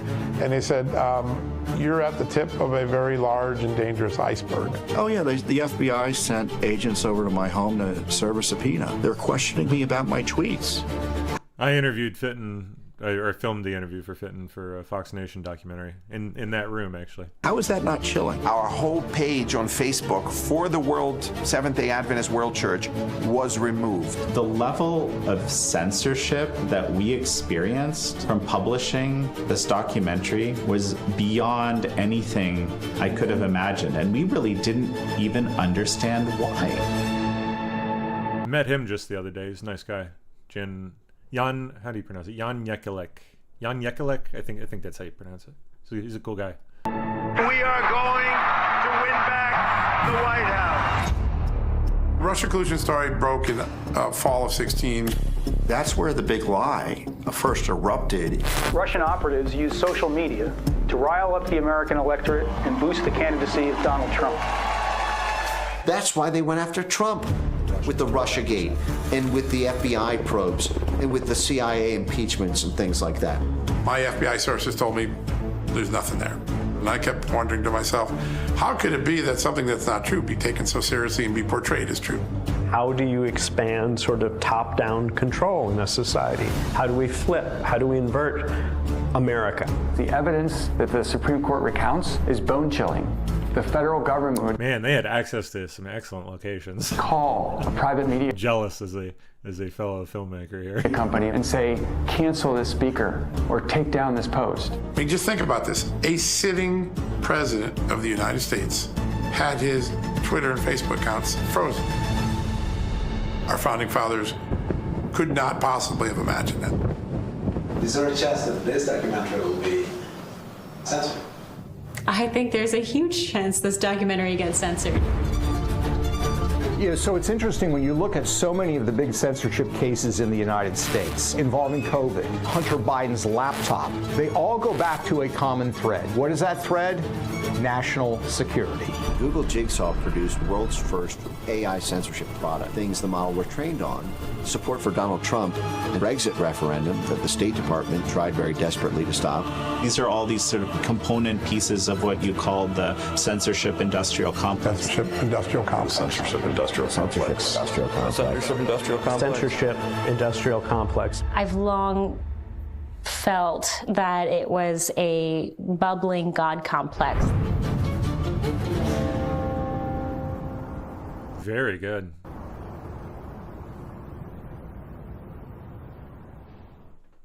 Very well done.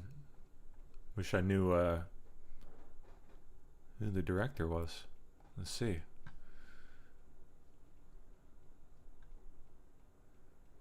Brazil Paralelo. Leading independent streaming platform in Brazil. Interesting. What? How strange.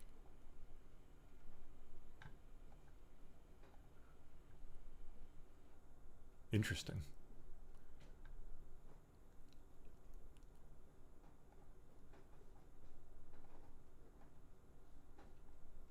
I gotta look them up. There we go. Brazil Paralelo. Never heard of it.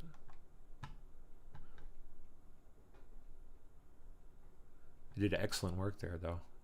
It was a very, very well done trailer. All right. That's coming out October 16th.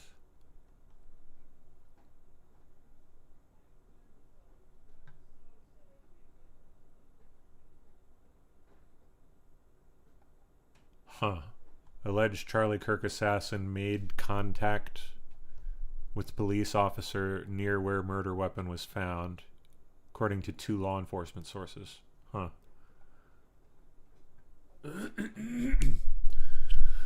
it's interesting considering the text messages, which seemed to indicate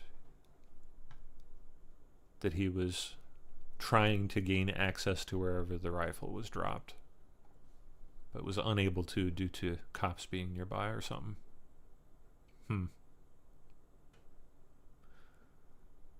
So allegedly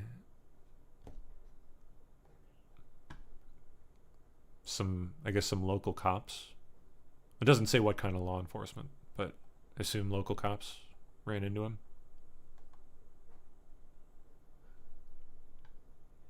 Authorities giving, okay, got an update here. I missed this. Initially, I want to... This is on the ICE shooter. ...commend the cooperation of the Dallas Police Department, the Dallas County Sheriff's Office, the FBI, the ATF, ICE, and HSI for their swift and decisive response to this crime. Members of these agencies quickly secured the scene and the evidence, and worked tirelessly to determine any continuing threat. Due to their efforts, it did not take long to ascertain the identity of the shooter, who was deceased by a self-inflicted gunshot wound, and that he very likely acted alone. His name is Joshua Yan, 29, of Fairview, Texas. Let me just review a very brief summary of the timeline of yesterday's attack. We believe at some point around 3 o'clock in the This was around noon today they did this. morning that the suspect was seen driving on footage with a large ladder on his car. And we believe that that is what he used to position himself on top of the building. The shooting itself started at approximately 6:30 a.m. After the shooting started, Dallas Police Department arrived en masse, secured the scene. Law enforcement officers found the sniper dead. They found bullets on the rooftop, one of which was labeled with the words anti-ICE. That morning, gunshots sprayed the length of the building, the windows, and law enforcement vans that were in the Sallyport area. Detainees were struck by these bullets. One was killed, 2 were wounded, and both of them are undergoing treatment. Shortly there... Doesn't sound like anything terribly fresh. All right. Well, we'll drop once more in on the Comey stuff and see if there's any fresh updates here. I really want to see the charging documents here. Like,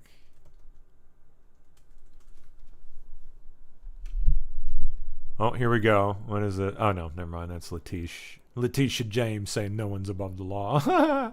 That's funny. Oh, here we go. Here we go. It's out. Good. From the Comey indictment. Count 1. Pardon me. Sorry. Count 1. False statement to the U.S. Senate that he had not authorized someone else at the FBI to be an anonymous news source, when, in fact, apparently he had. Count 2, Comey obstructed the Senate Judiciary Committee's investigation through his false and misleading statements.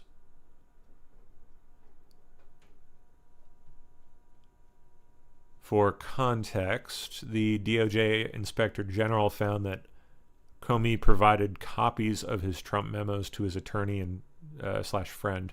Oh, I remember that. Yeah, Richmond. Comey instructed his friend Richmond to share the contents of the memo with a specific reporter from the New York Times. That must be David, what's his name? French? Forget his name. Oh man, Richmond.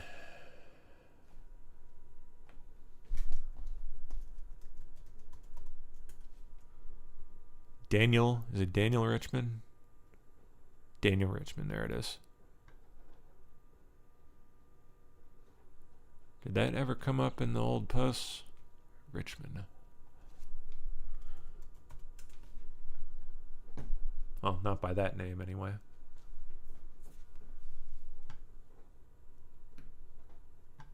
Interesting. Okay, let's see more.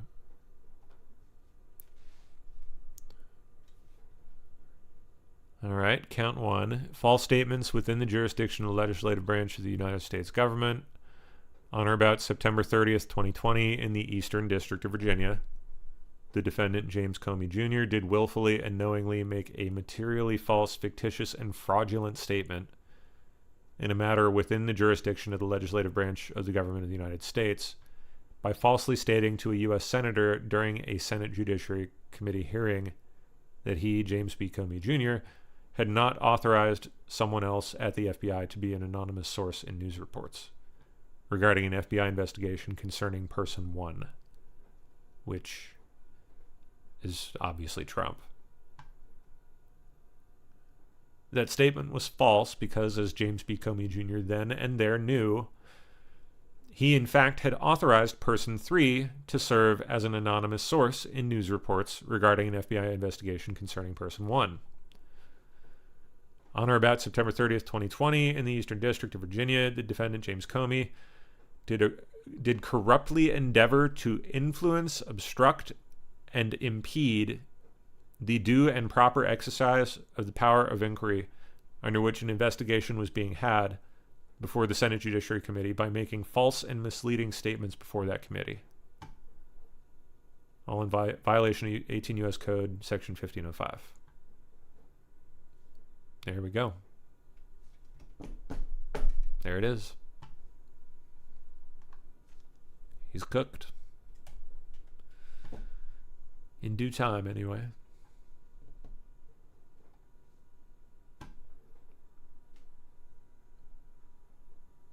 Anything else fresh here?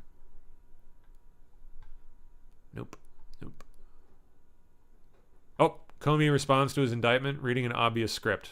Oh, goody. Here we go. My family and I have known for years that there are costs to standing up to Donald Trump. Oh, boy. Here we go.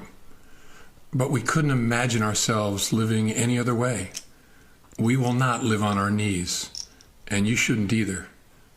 Somebody that I love dearly recently said that fear is the tool of a tyrant, and she's right. But I'm not afraid, and I hope you're not either. I hope instead you are engaged, you are paying attention, and you will vote like your beloved country depends upon it, which it does. My heart is broken for the Department of Justice. Wow. But I have great confidence in the federal judicial system, and I'm innocent. So let's have a trial and keep the faith. My family and I have known for years that there are costs to standing up to Donald Trump, but we couldn't imagine ourselves living any other way. Well, there it is. I don't know if that's the full statement there or just a clip. Let's see. Did he post it? Not here. Maybe his Instagram. Does he have an he's got an Instagram, right? Yeah. Yep, there it is. Years that there are costs to standing up to Donald Trump. No, no way to tell how long it is. But we couldn't imagine ourselves living any other way. We will not live on our knees, and you shouldn't either. I'm guessing that was it. It was just the brief little... Dang it, why don't they give like a time? Hey everybody. That's from July 6th. He just posted this 26 minutes ago.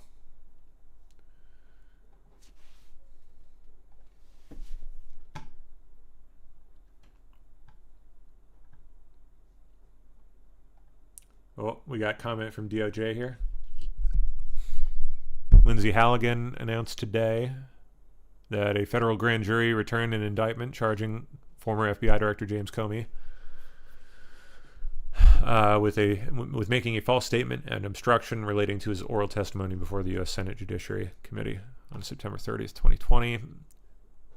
The charges, as alleged in this case, represent a breach of the public trust at an extraordinary level, said U.S. Attorney Halligan. The balance of power is a bedrock principle of our democracy, and it relies upon accountability and a forthright presentation of facts from executive leadership to congressional oversight. Any intent to avoid, evade, prevent, or obstruct compliance is a violation of professional responsibility and, most importantly, the law. If convicted, Comey faces up to 5 years in prison. Is that it? Jeez. Actual sentences for federal crimes are typically less than the maximum penalties, of course. Federal district judge will determine any sentence after considering the U.S. sentencing guidelines and other statutory factors. Hopefully this will open the door to more, though. Excuse me.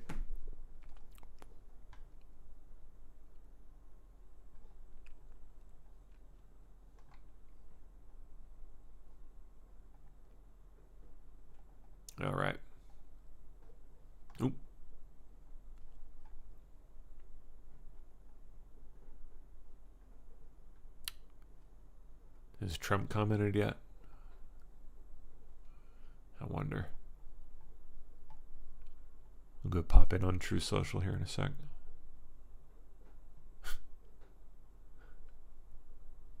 Freaking Vivek.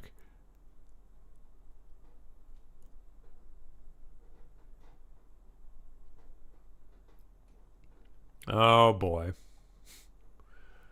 James Comey's indictment case has been assigned to Biden-appointed judge Michael S. Nachmanoff, according to Politico.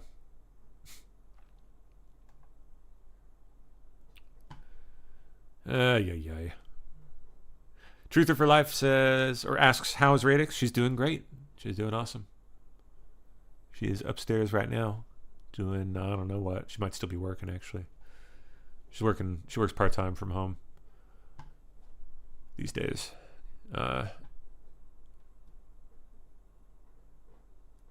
Sorry, I'm trying to catch up with chat now. It's been a minute.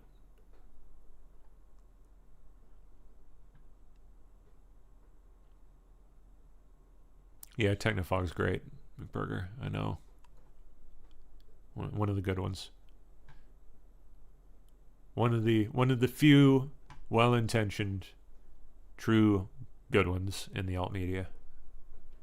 I really appreciate Technofog and that whole crowd around him. A good bunch.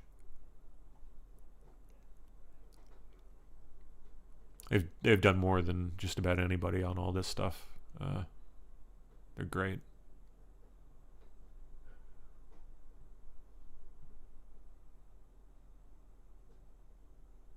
Well, I do have to get on the road here soon. I gotta go drop by the pharmacy before they close at 9. So I better get going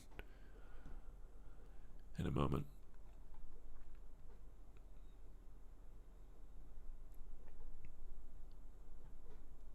Where Radix is at? She popped into chat when I was streaming earlier this morning. I guess he probably missed it, but yeah, she's hanging out. She's here. Mike B says, "Hey Pam, do you think we are finally approaching Red October?" Well, first of all, what is that? What does that mean? Whatever it is, maybe we are. I still have no idea what exactly that's going to be. If it's going to be anything, you know, if it's ever going to happen, it sure looks like it's going to be this one, right? It's getting crazy out there.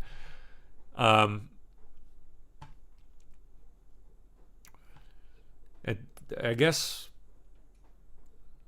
we'll see here in the next few days. I think we'll probably have a better picture, depending on how all this starts to play out. Well, on that note, Red October. It's been so long.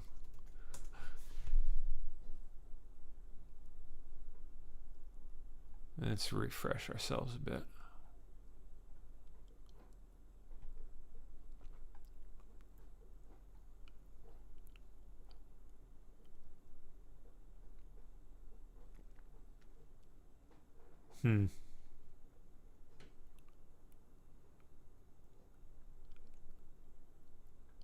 Not quite sure how it can tie in, but you never know. I will say that today's alignment was really something. Designating Antifa as a terrorist organization to the day. 5 years to the day. That really is quite something.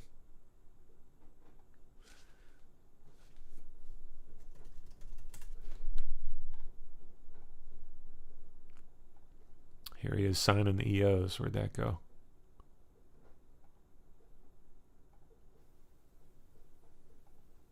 Worried about terrorism in this country. They need to understand the effort to sources of organization.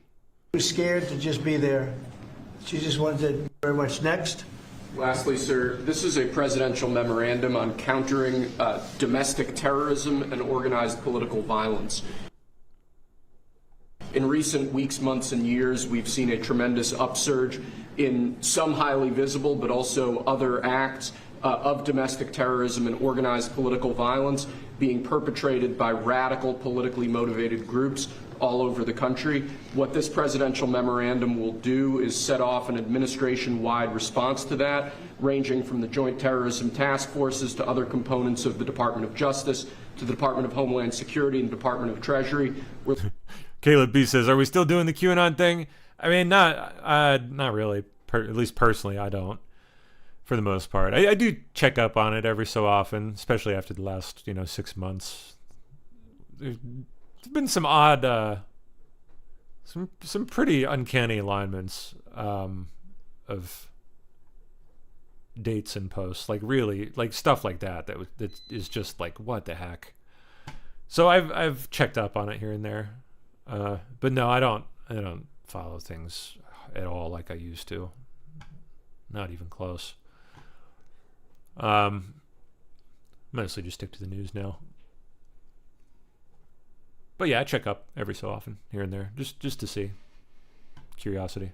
Looking at interdicting these groups, preventing them from performing acts of violence, and also looking at sources of organization and funding and support that prop them up and allow them to do the acts that they have been doing.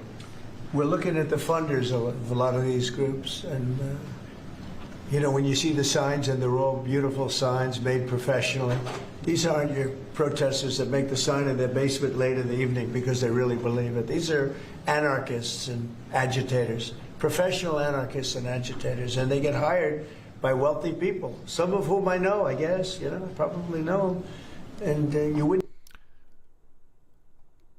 That post also talks about the funding. Democrat-founded, financially, legally backed organizations. Mentions 2 specific ones. I don't know. It's kind of hard to ignore, right? You're at dinner with them, everything's nice, and then you find out that they funded millions of dollars to these lunatics. Steve, could you say a couple of words? Yes, Mr. President. This is a very historic and significant day.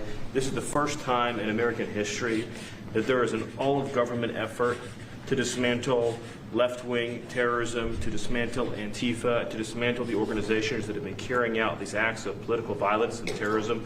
What we have seen, if you look at whether it be going back to the riots that started with Black Lives Matter and all the way through to the Antifa riots, the attacks on ICE officers, the doxing campaigns, and now the political assassinations, these are not lone, isolated events. This is part of an organized campaign of radical left terrorism.